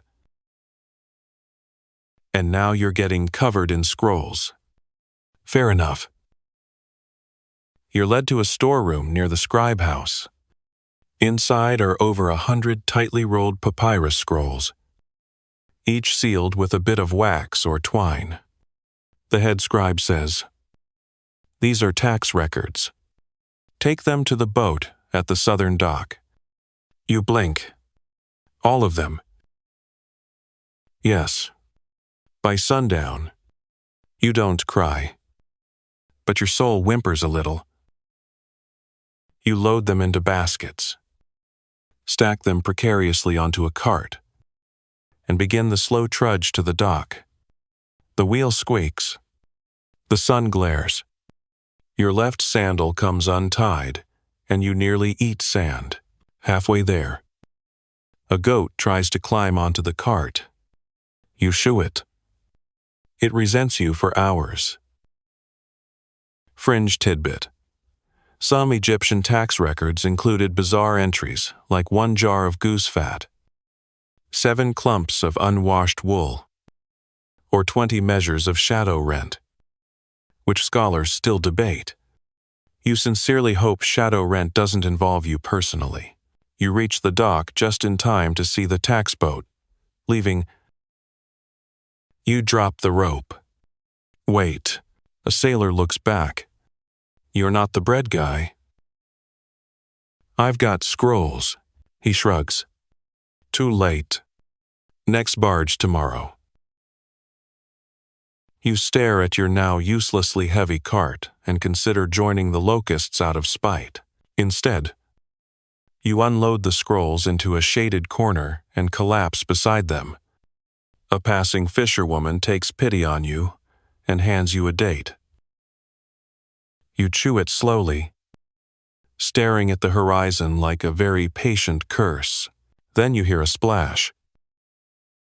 You sigh. If that's a hippo, I surrender. But it's just a boat one you recognize. It's the festival barge from before, now repurposed for transport. A man waves. You're the one who danced like a spooked heron. Right. You nod warily. Help us with cargo. We'll take your scrolls. A miracle. You load the scrolls. They secure them under woven nets and cover the lot with palm fronds. You sit beside them, letting the river breeze cool your face. The Nile flows steadily, gleaming like a sheet of beaten copper. You pass Temple. Workers, bathing. Crocodiles, pretending not to be terrifying. The air smells like lotus and wood smoke. Historians still argue whether tax records were truly secure in river transport, or if entire collections were occasionally lost to bandits. Floods, or lazy scribes. Today, your scrolls make it. At the next dock, you help unload. Your reward: a piece of roasted fish and a jar of surprisingly not awful beer. You sit with the boat crew and watch the sun start to dip behind the trees. One sailor points to the sky. See that star? You follow his finger. A bright dot. Just visible. That's Sopdet. She brings the flood. Mainstream historical fact. The rising of the star Sirius, called Sopdet by the Egyptians, marked the start of the annual Nile flood and the new year. Its appearance in the early morning sky was both a celestial event and a calendar reset. You nod like you already knew that, but secretly marvel at how the ancient sky still runs on schedule. You return to camp late, your feet soaked, your arms sore, and your soul just slightly fuller than before. A cat brushes past your legs in greeting. Someone hums the festival song under their breath. You settle onto your mat under a sky, now pricked with stars. You think, briefly, that maybe you could survive here, if only for a little while longer. Until someone mutters nearby, tomorrow's crocodile census. You roll over, pull your blanket higher, and whisper to the stars. No. You wake up clinging to the last threads of a dream, something about being chased by a tax scroll that grew legs, learned to shout in hieroglyphics, and accused you of emotional underpayment. When you open your eyes, you realize the nightmare is far from over, because today is Crocodile Census Day. The phrase alone deserves a national holiday for how awful it sounds. You drag yourself upright. Your tunic is still damp from yesterday's Nile breeze, and your legs feel like they've been individually cursed by competing minor deities. A guard appears, holding a rope and a long pole, which feels less like a helpful gift and more like foreshadowing. You're with the sacred beast keepers today, he says, as though that's supposed to cheer you up. You already regret waking up. The beast keepers are a strange bunch, quiet, sun-scorched, and eternally smeared with what might be fish guts. They greet you with grunts and nods. One of them hands you a small clay jar. For teeth. You stare at it. Mine or theirs? He laughs. You don't? You follow the group down a well-worn path that skirts the Nile. It's not long before you reach a shady lagoon. Half choked with reeds, you spot the first crocodile, almost immediately basking on a flat rock, looking smug and prehistoric. Mainstream historical fact, crocodiles were sacred to Sobek, a Nile god associated with fertility, strength, and pharaonic protection. Some temples raised tame crocodiles in pools, fed them treats, gave them jewelry, and even mummified them after death. Other communities feared them deeply, seeing them as omens or divine punishments. Your job, it turns out, is to count and record the creatures sunning themselves in the temple's protected zone. The counting stick you're handed has notches on it. Each time you see a croc, you slide your thumb to the next notch.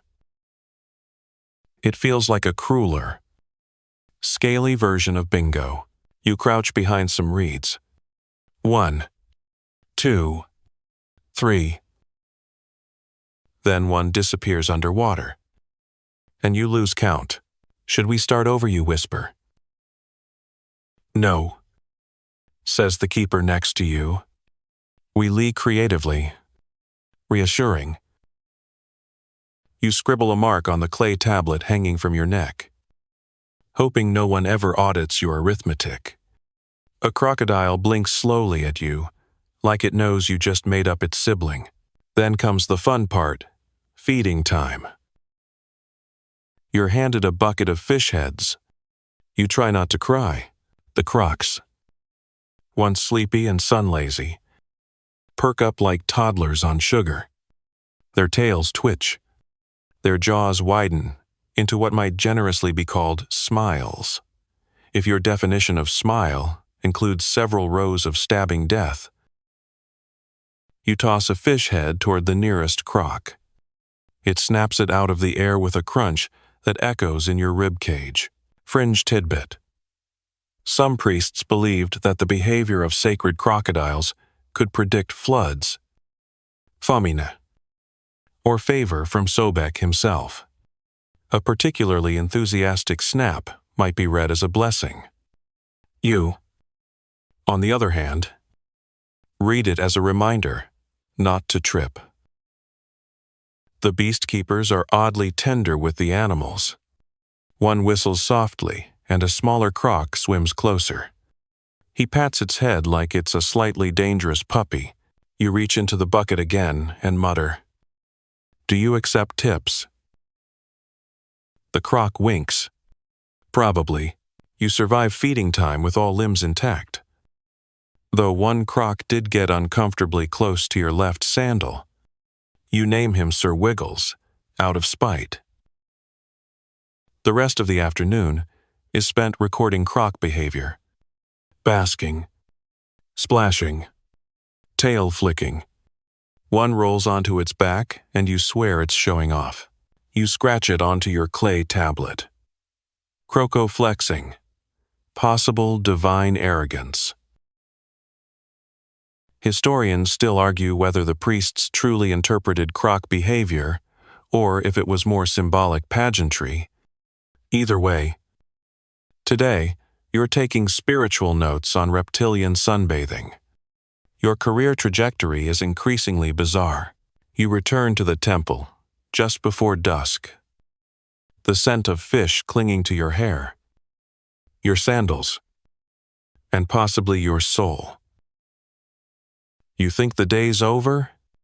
It never is. A runner finds you. You've been summoned to the healer's house. You groan. Did I contract fish plague? No. They need a body. You blink, for demonstration. He adds, "Oh, great." You shuffle to the healer's hut.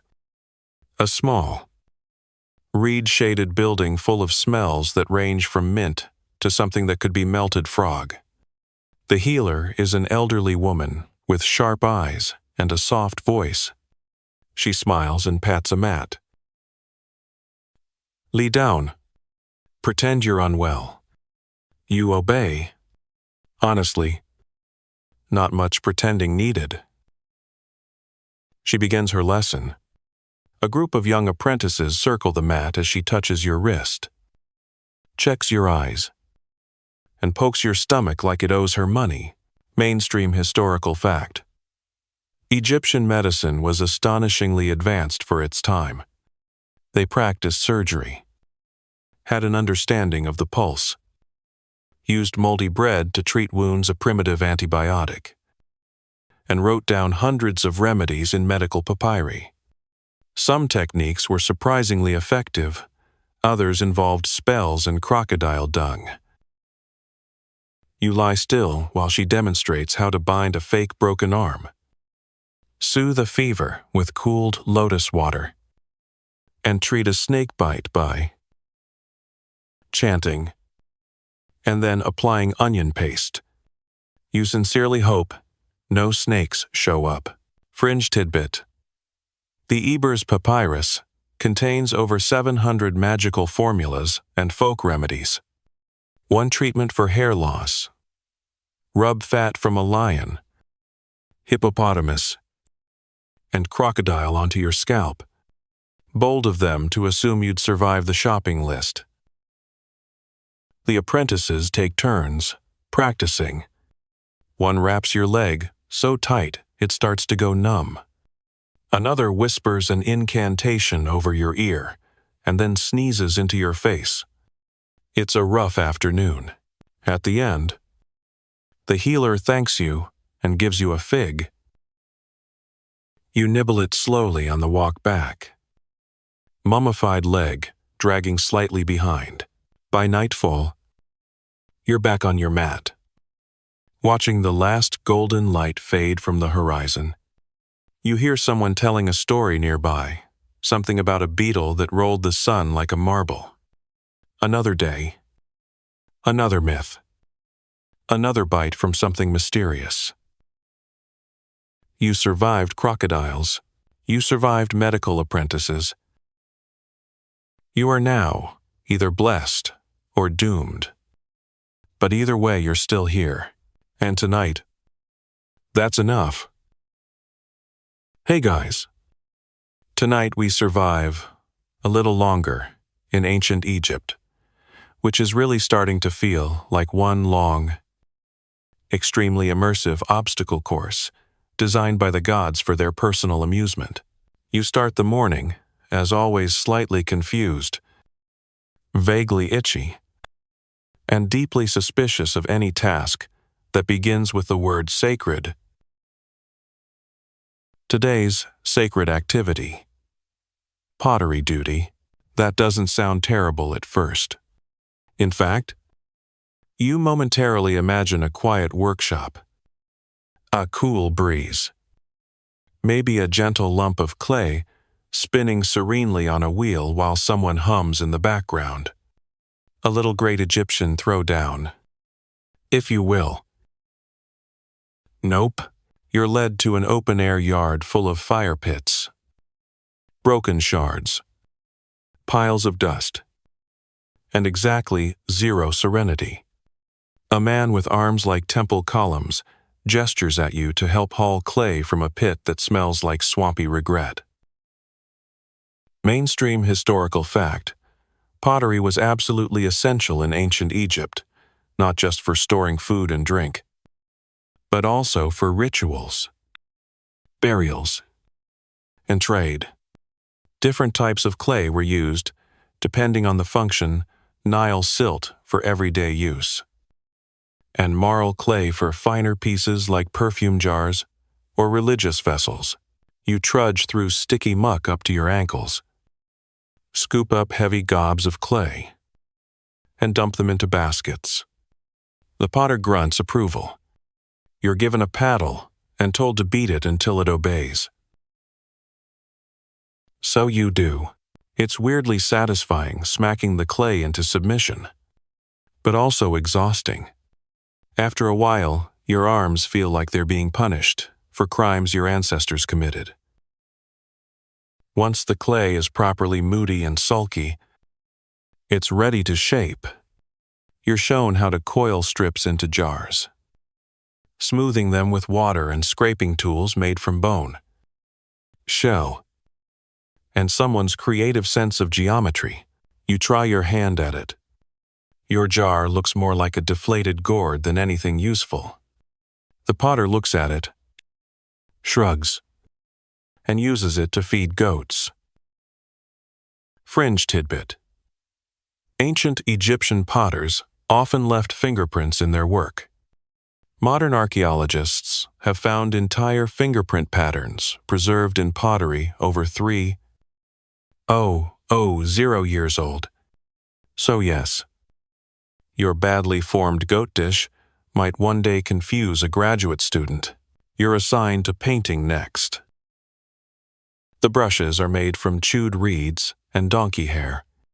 The paint smells suspiciously like vinegar and clay and fermented beetle.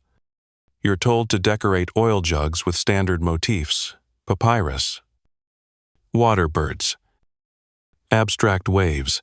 Your water bird looks like a panicked duck. You try again. This time it looks like the duck regrets its life choices. The supervisor mutters something about abstract expressionism and sends you to the kiln. The kiln is hot. Like walk into a pizza oven hot. You stand 10 feet back and still sweat in places you didn't know could produce sweat. You're shown how to layer pots, ash, and charcoal inside, and how to control airflow using stone flues and magic. Apparently, historians still argue whether kilns were centrally controlled by the temples or independently operated by artisan families. Either way, standing near one long enough gives you a new appreciation for ancient hydration. Once the firing's done and your eyebrows have singed slightly, you get a break. You find shade under a fig tree that isn't cursed as far as you know, and chew on a bit of flatbread someone left behind. It's got sand in it. You don't care. Your standards are floor level. Just as you're finishing your gritty snack, a familiar face appears, the girl from the festival, the canal, and occasionally your better moments. She tosses you a jug. Water. She says, "You look like a dried-up lotus." You drink, savoring the coolness, and ask, "Why does everything here want to burn me, drown me, or bite me?" She laughs. "Because it's Egypt. We test the strong, and then we feed them honey cakes." That does sound fair. She joins you in the shade, weaving dried reeds into what might be a basket or a trap for very small, very ambitious snakes. "Did you hear about the omen?" she asks. You raise an eyebrow. "Which one?" She lowers her voice. "2 ibis birds flew east this morning, and one was white." You nod solemnly. Scandalous. Fringe tidbit. The ibis was sacred to Thoth, the god of wisdom and writing. Some Egyptians believed unusual bird behavior could signal divine messages: good, bad, or very confusing. A white ibis in the wrong direction could be interpreted as anything from plague warning to don't plant melons.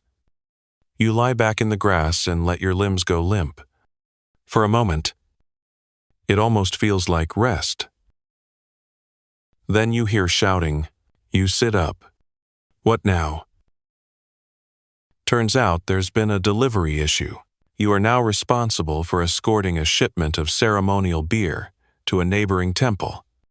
Because, apparently, you've been promoted from potter's apprentice to honorary delivery mule. You and a donkey named Nebu are loaded with clay jugs sealed in woven baskets. Nebu immediately bites your sleeve and farts. A promising start. The road is long, toasty, and hot. But the scenery is beautiful date palms, red hills, quiet stretches of Nile. You hum softly as you walk, the rhythm of your sandals thudding in time with Nebu's hoofsteps. You pass a group of children splashing in an irrigation canal. An old woman waves from a rooftop. A man walks past carrying 3 geese under one arm like they're squawking handbags.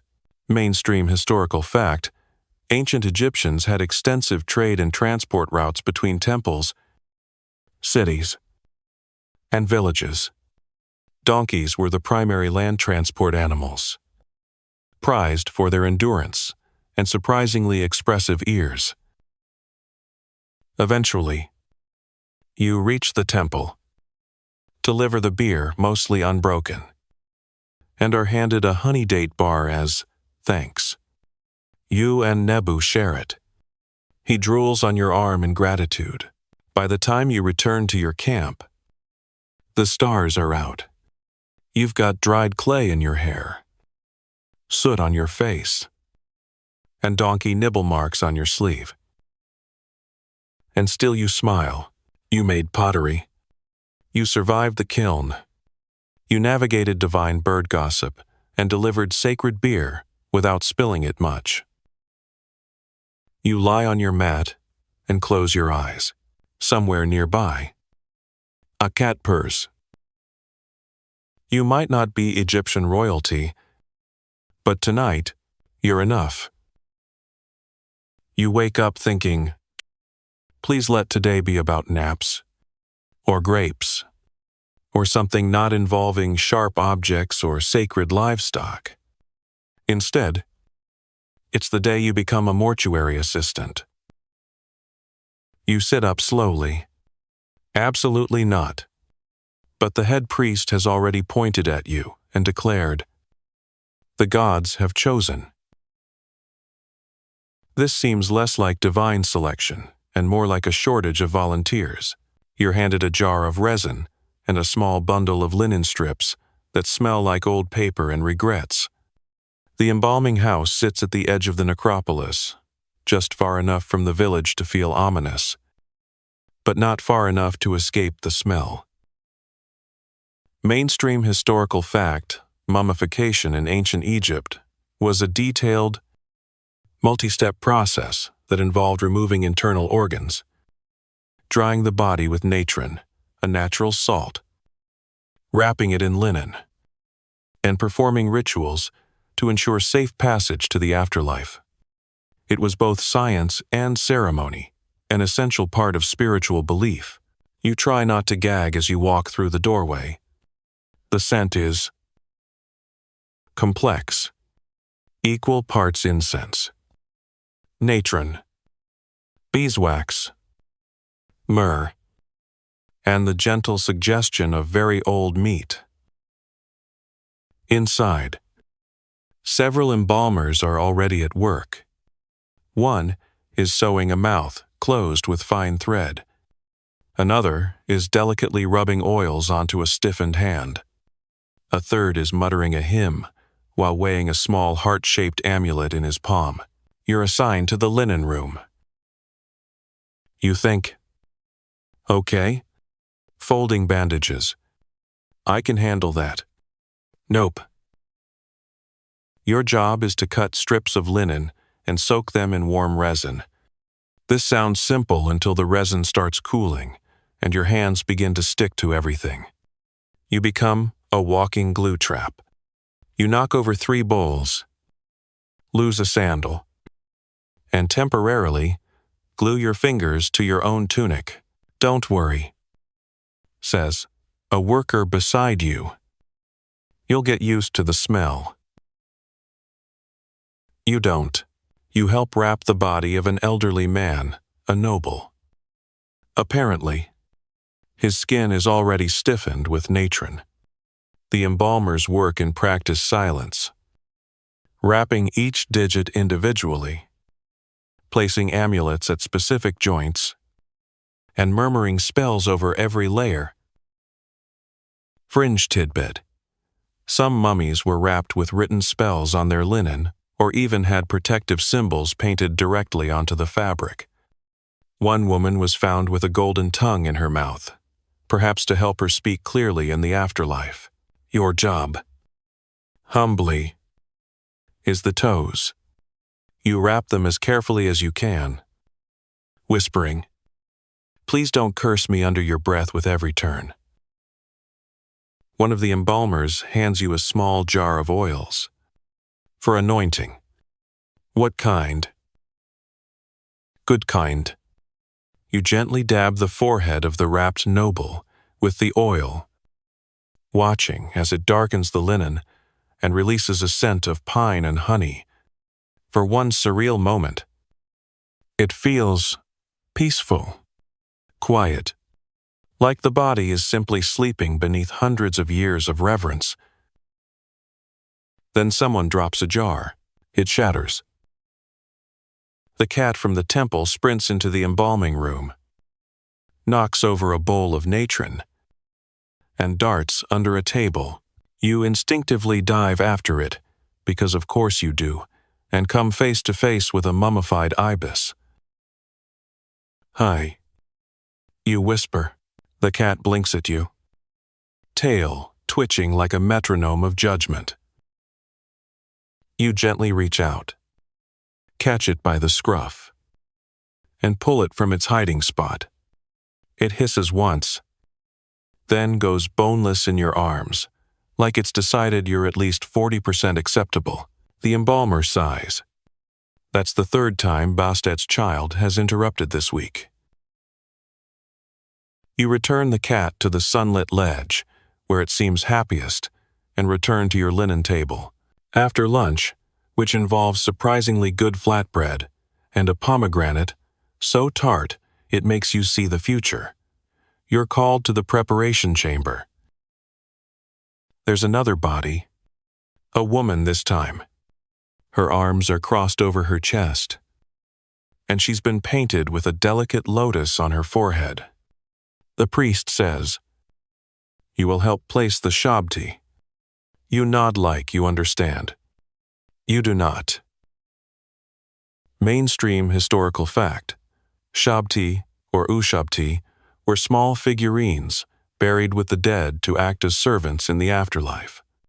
They came in various materials: wood, faience, even stone, and were often inscribed with spells to ensure they'd perform labor on behalf of the deceased. The tiny figures feel oddly warm in your hand. Though they're carved from cool stone, you place them carefully in the burial basket, imagining them coming to life in the field of reeds, harvesting imaginary wheat, and grumbling about their ancient union rights. Say a prayer. The embalmer instructs. You panic for a second. Then, cobble together something about peace, sonrises, and not haunting people who mean well. They nod approvingly. You may have a future. Let's not rush things. You mumble. By mid-afternoon, you're done with the wrapping. The bodies are placed in open coffins, carved with hieroglyphs. The lids beside them, waiting to be sealed the next day. You're allowed to step outside and scrub the resin off your hands with sand and lemon water. You sit under a palm tree, watching a distant funeral procession move slowly through the necropolis. Mourners in linen, carrying jars, walking with that slow, rhythmic sway of ritual and reverence. A girl at the end of the line tosses petals into the breeze. You feel something in your chest shift, not sadness, not joy, just weight, history, continuity, like you've stepped into the breath between lives. Historians still argue whether the average Egyptian truly believed in the literal afterlife, or if these rituals were more about social tradition and spiritual insurance. Today, watching that procession, you believe they believed. Back at camp, no one speaks of what you did. It's not taboo, it's sacred. Quiet. A day of dust. Linen. Sweat. And centuries. You lie down that night with your hands still faintly scented from the oils. And as sleep creeps in, you feel the purring weight of the temple cat curling beside you again. In Egypt, death is not an end. It's simply one more ritual. And tonight, you sleep like someone who's seen both sides of the veil and managed to walk back through. You wake to the sound of drums. Not war drums, not yet. No. These are festival drums. The kind that shake dust loose from roof beams and make old men mutter into their lentils. Rhythmic. Loud. And suspiciously early. You sit up groggily. The sky's barely pink. A child runs past you covered in gold paint and cabbage leaves. You stare after them. This can only mean one thing. Festival day. You're handed a mask before you've even fully opened your eyes. It's shaped like a crocodile's head, huge. Green. With cartoonishly oversized teeth and a faint scent of garlic. You blink. What is this for? Someone grins. You're in the parade. Of course you are. Mainstream historical fact. Festivals in ancient Egypt were a central part of religious and community life. From the Opet festival in Thebes to drunken celebrations of Hathor. These events included music, dancing, feasting, masks, boat processions, and ritual performances, many involving elaborate public participation. You're shoved into a line of similarly costumed humans. One falcon, two ibises, a suspiciously flammable-looking sun disk, and a guy with a donkey mask who may have just wandered in by accident. Children whirl by throwing flower petals and dried beans. Someone offers you a stick of incense and says, "Smells like protection and pickles." You march. The streets are already alive. Streamers of linen flutter from the buildings. Musicians pound clay drums and pluck lyres, like they're trying to wake the gods. And food stalls are erupting with roasted duck, honeyed bread, and a spicy onion stew that somehow burns your nose and heart simultaneously. You pass elders sitting in shady doorways, nodding with amusement. You pass scribes sketching furiously. You pass a man selling amulets shaped like tiny screaming frogs. Someone slaps you on the back. Dance. You do. Badly. Fringe tidbit.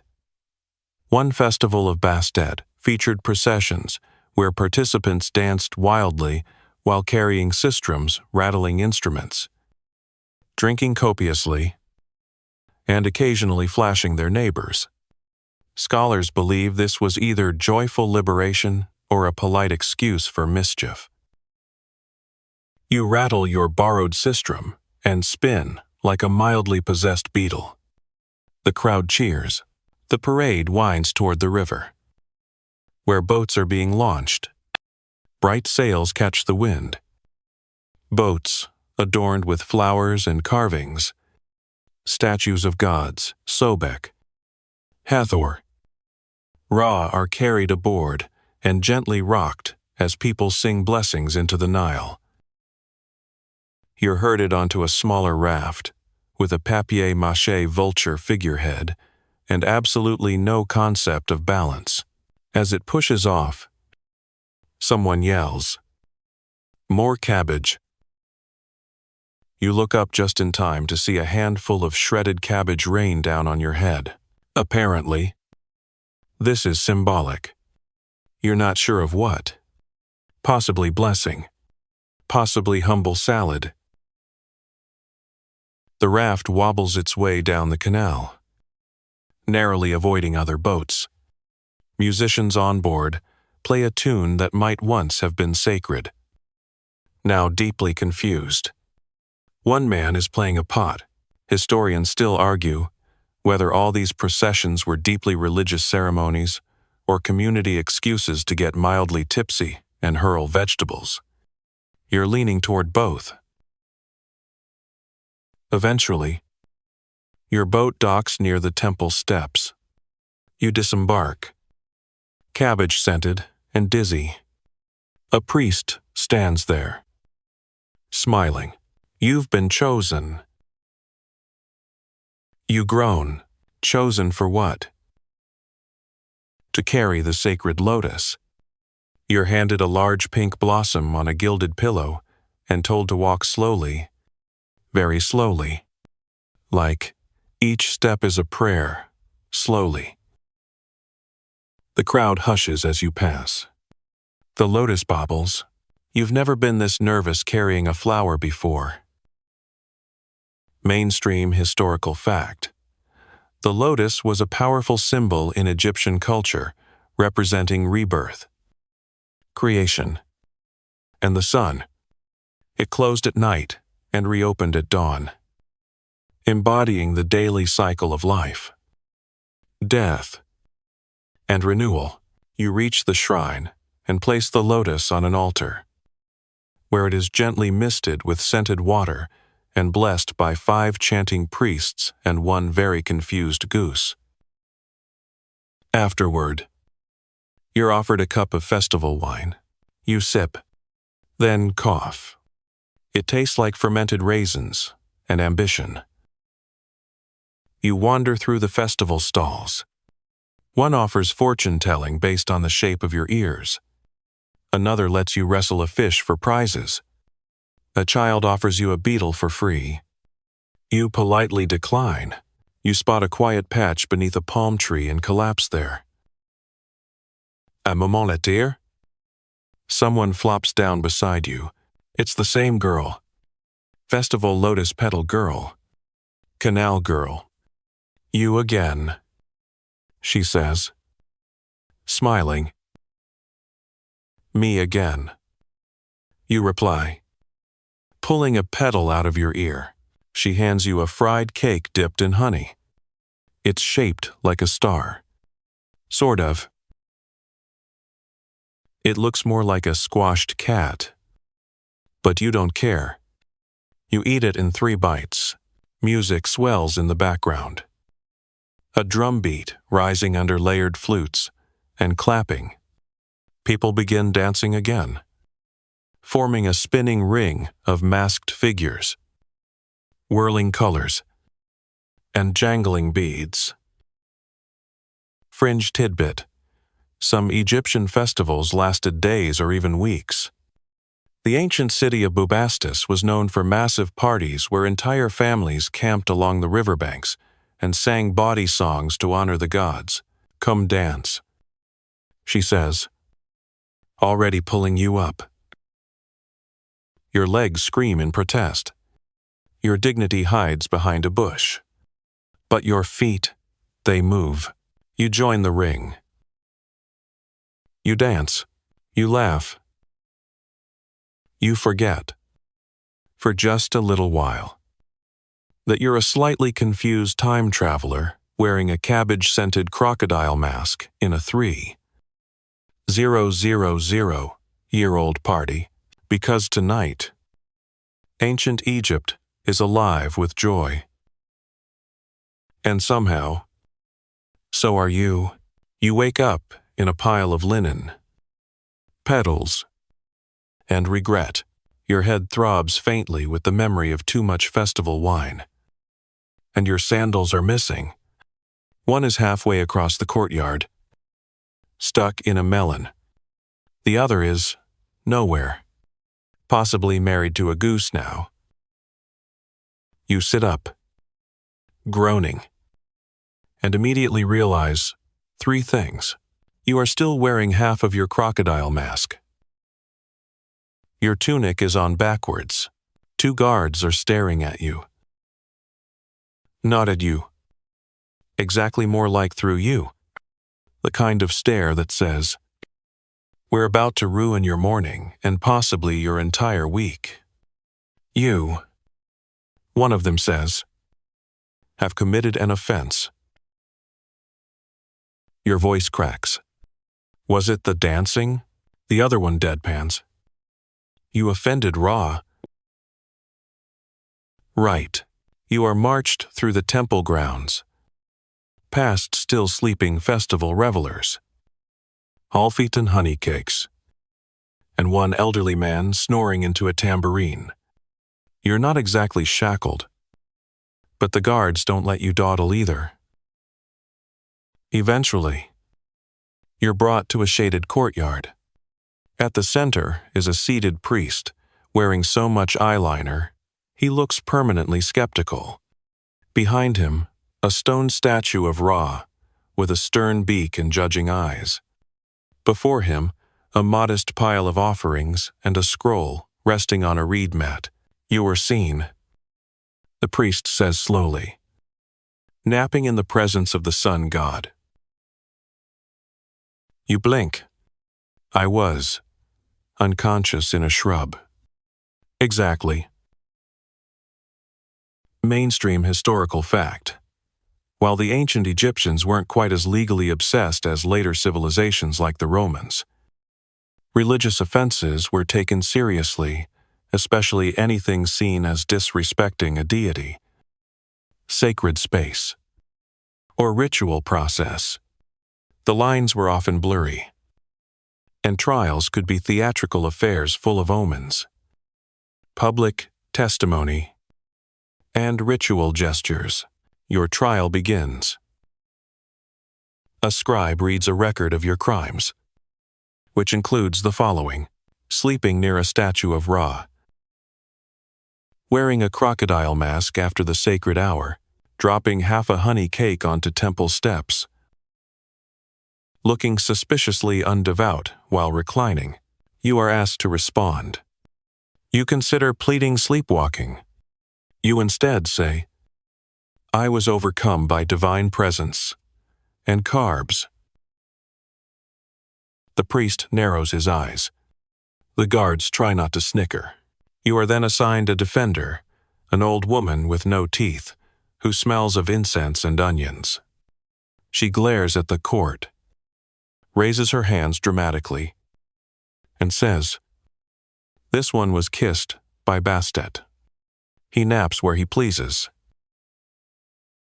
Fringe tidbit. In ancient legal disputes, symbolic gestures were often used, dramatic speeches, appeals to divine signs, and even oracle consultation through the movement of sacred animals. Some cases were settled with as much performance as substance. The priest pauses. A white ibis flutters down nearby and pecks at a beetle. Everyone gasps. The priest nods solemnly.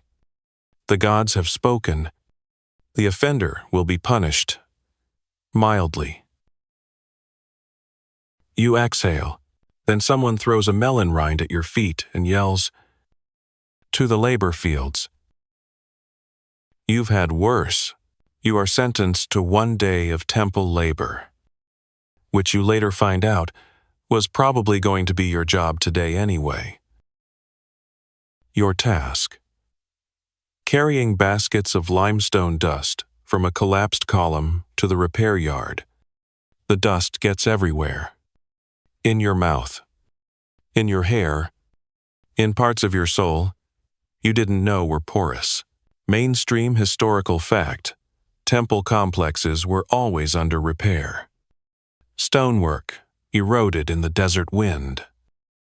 Foundations shifted, and carvings faded. Teams of workers, some paid, some indentured, helped keep the structures intact. Restoration was seen not just as maintenance, but as re-sanctification. At one point, a young novice drops an entire basket on your foot. You howl. He apologizes by handing you a squashed date. You accept as you trudge from pile to pile, covered in chalky powder and increasingly resembling a confused ghost. The girl from yesterday appears again. She's holding a jug. Water. You nod, speechless. She pours it into your hands. You drink, wipe your face, and say, "So, I've been tried and punished." She smirks. "Congratulations. You're officially part of the community now." "Oh good. Do I get a badge?" You get a sore back and lifetime access to communal melon rinds. What a deal. By late afternoon, the repair crew breaks for a meal.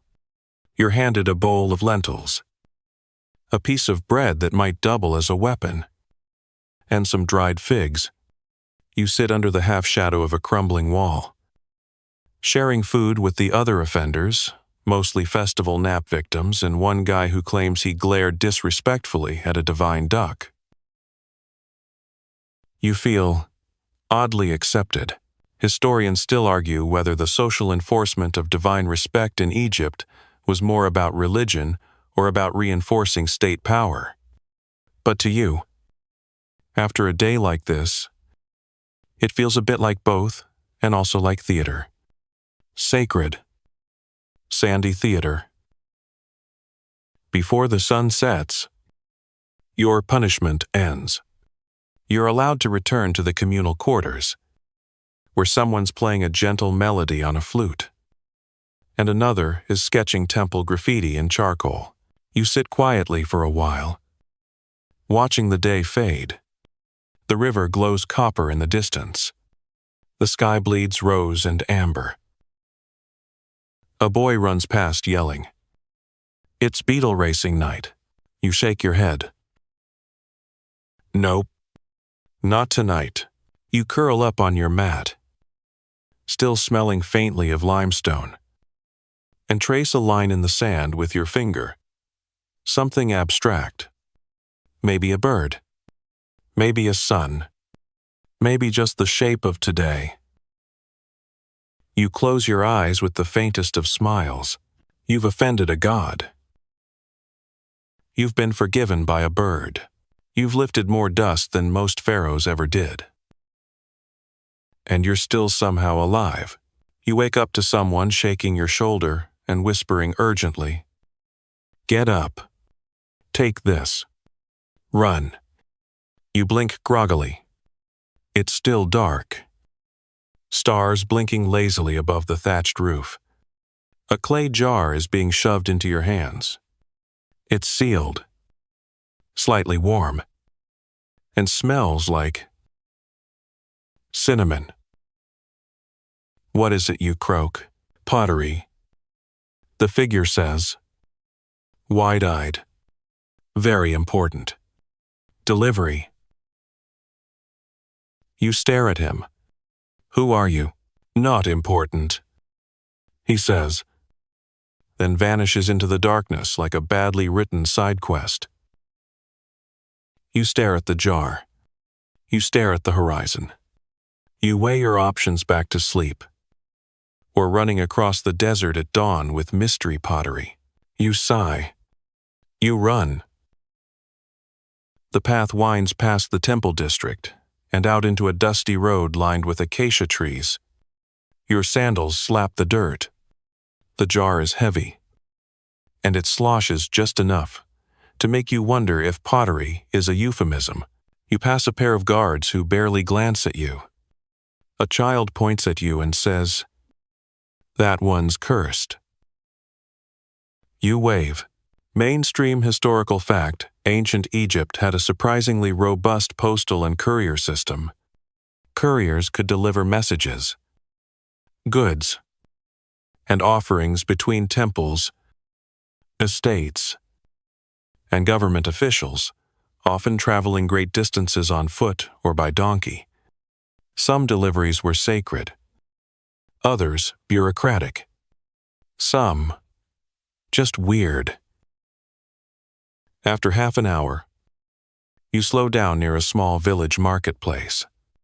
Early vendors are setting up stacks of leeks, bundles of reeds, a table of amulets shaped like various vegetables. One seller offers you a protective cucumber. You politely decline. You clutch the jar tighter and keep moving. You finally reach a modest house near the edge of a canal. A sleepy man opens the door and blinks at you. Didn't expect you so early. You hand him the jar. He opens it, sniffs, and grins. Ah, spiced beer. For the birth ritual, you nod slowly. Of course. Want to stay for it? You politely decline again and head back the way you came. This time at a walk. The sun is rising, soft and peach-colored. Your legs ash. Your stomach is rumbling. You pass a pair of goats wearing flower garlands and wonder if you're hallucinating again. Back at camp. Breakfast is being served lentil mash with pickled turnip slices.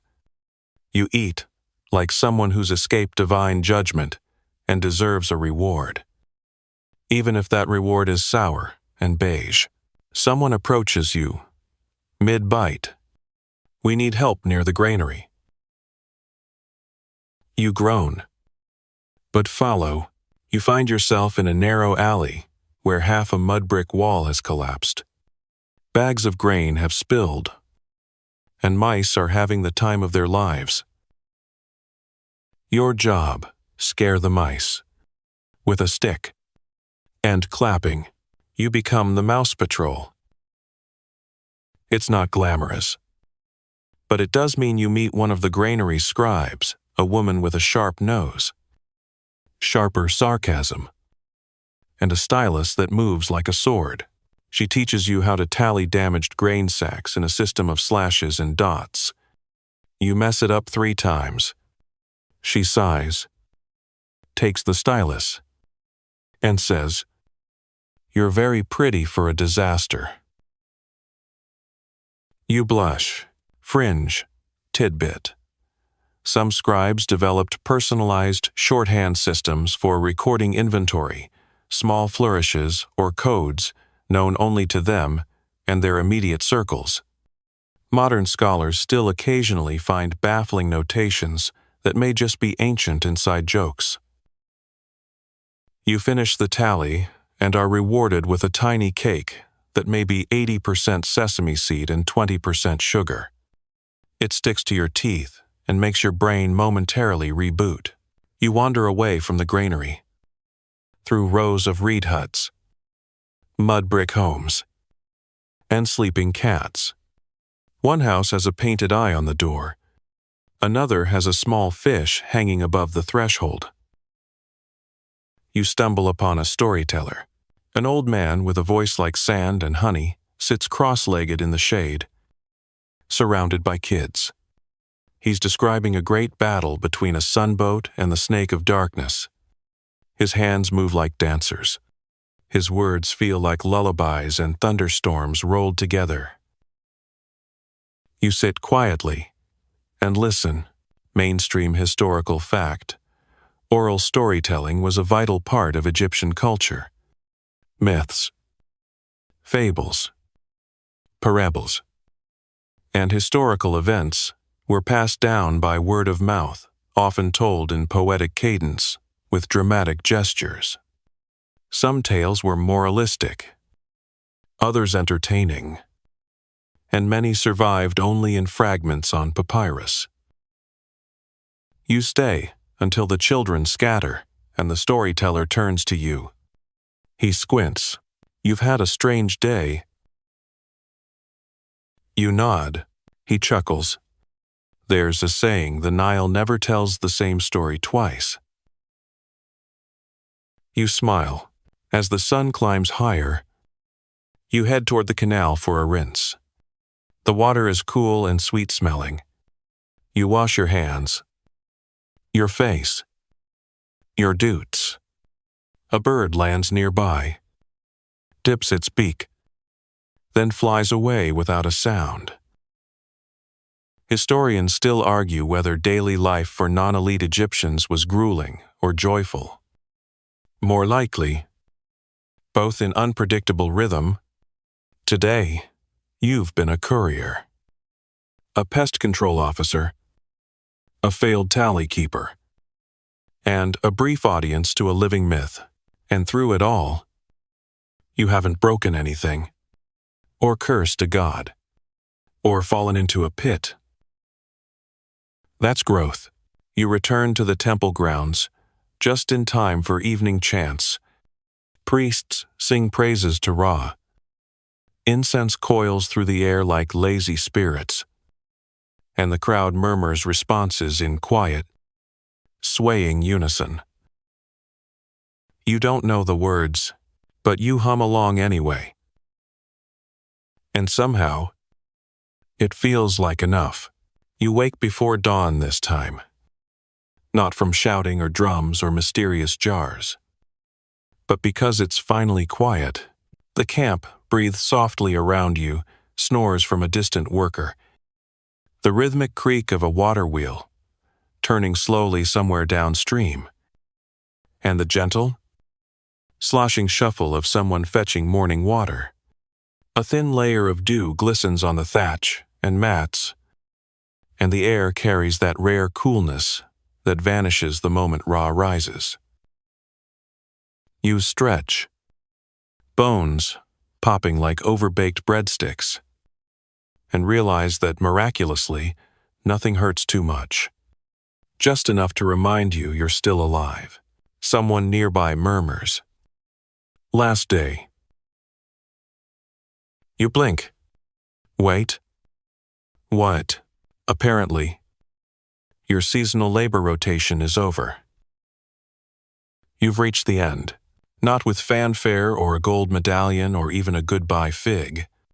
Just a nod from the overseer and a scribbled symbol beside your name on a clay tablet. Mainstream historical fact. In ancient Egypt, much of the workforce, especially for temple or state projects, was seasonal and organized by corvée labor. Peasants worked on construction or canal maintenance during the flood season when fields were submerged, then returned to their villages when the waters receded. So now, you're free. Or, more accurately, done. You're handed a travel bundle bread, dried fish, and a small water jug painted with a lotus. Someone pats you on the back. Another hands you a flat stone etched with a beetle and says, "For luck," or to throw at geese. You start walking. Your journey takes you past familiar places, past the granary where you were once the least terrifying mouse deterrent in Egyptian history, past the courtyard where you were almost tried for sleeping near a sun god, past the temple gates, where incense still curls upward like whispered secrets. You stop at the canal and watch a group of kids skipping flat stones. One waves at you. You wave back. Agoat snezes. Fringe tidbit. Some Egyptians believe that particular animals, goats, cats, certain birds could carry messages to and from the spirit world. A sneeze, a sudden appearance, or strange behavior could be interpreted as omens. You're fairly sure this goat just had hay up its nose. But who's to say? You walk toward the river, the same spot where you dunked yourself during the festival of Wepet Rempet. The banks have changed new footprints, trampled reeds, but the water still glows gold in the early light. You sit, And for the first time in what feels like years, but is probably just a few days, you breathe with nothing expected of you, no jars to carry, no linen to wrap, no sacred cats to chase, no ancient judgment looming like the world's most dramatic school principal. Just the river. Historians still argue whether the average Egyptian thought deeply about their place in history, or if they simply lived day by dusty day, chore by sacred chore. You've lived it. The sweat, the stumbles, the odd moments of grace, and you can say with authority, they absolutely did both. You trace a shape in the sand with a reed, then you hear her footsteps. She sits beside you silently for a moment, her basket full of herbs and something wrapped in cloth. Eventually, she says, "You leaving?" You nod. She unwraps the bundle and hands you something, a soft cake, shaped like a heart, scented with date syrup and fennel. You take it, trying not to smile like an idiot. "You survived," she says, barely. She bumps her shoulder against yours. "You'll remember this." "I'll try." "You will," she insists. "Your hands, remember. Your feet. Your spine. Your nightmares. You'll smell clay and taste fish oil for the rest of your life. Romantic. You'll miss it. You will." She stands, gives you a look that says everything and nothing at once, then walks away, humming something half familiar. You watch her go until she vanishes behind the palms. You take a final look around. The papyrus fields rustle. The river glints. A fisherman calls out a morning prayer. A temple bell echoes softly across the landscape. You eat the cake. It's chewy, sweet, and slightly smoky. The kind of thing that will haunt your dreams in the best way. Then you stand, adjust your travel bag, and begin walking. Each step away feels strange, like you're still there, like part of you always will be, and as the rising sun warms your back, you hear just barely the distant sound of chanting. Maybe for you, maybe for the next soul dropped into Egypt's great, endless, boring, beautiful rhythm. Either way, you keep walking, and finally, you rest. Now, let yourself sink a little deeper. You've walked through ancient sandstorms, swatted sacred insects, and slept beneath the watchful gaze of gods whose names you can barely pronounce. Your sandals fell apart. Your dignity might have taken a few hits. You glued your hands together at least once. But still you made it. You lived a dozen lives in a few slow days. The Nile is behind you now, its waters still flowing in your memory. You can almost hear the soft slap of oars, the distant laughter of children chasing frogs through the reeds, the hushed echo of prayers whispered into limestone tombs. Your limbs grow heavy. The itch of dust fades. The tang of sun-dried onions dissolves into the sweet weight of nothing. Somewhere, a cat purse. Somewhere, a temple belkimes just vonce. You don't need to carry jars or decipher beetle omens anymore. There's no resin to stir, no gods to offend. Just cool linen, a slow breath, and the warm hum of history fading into dreams.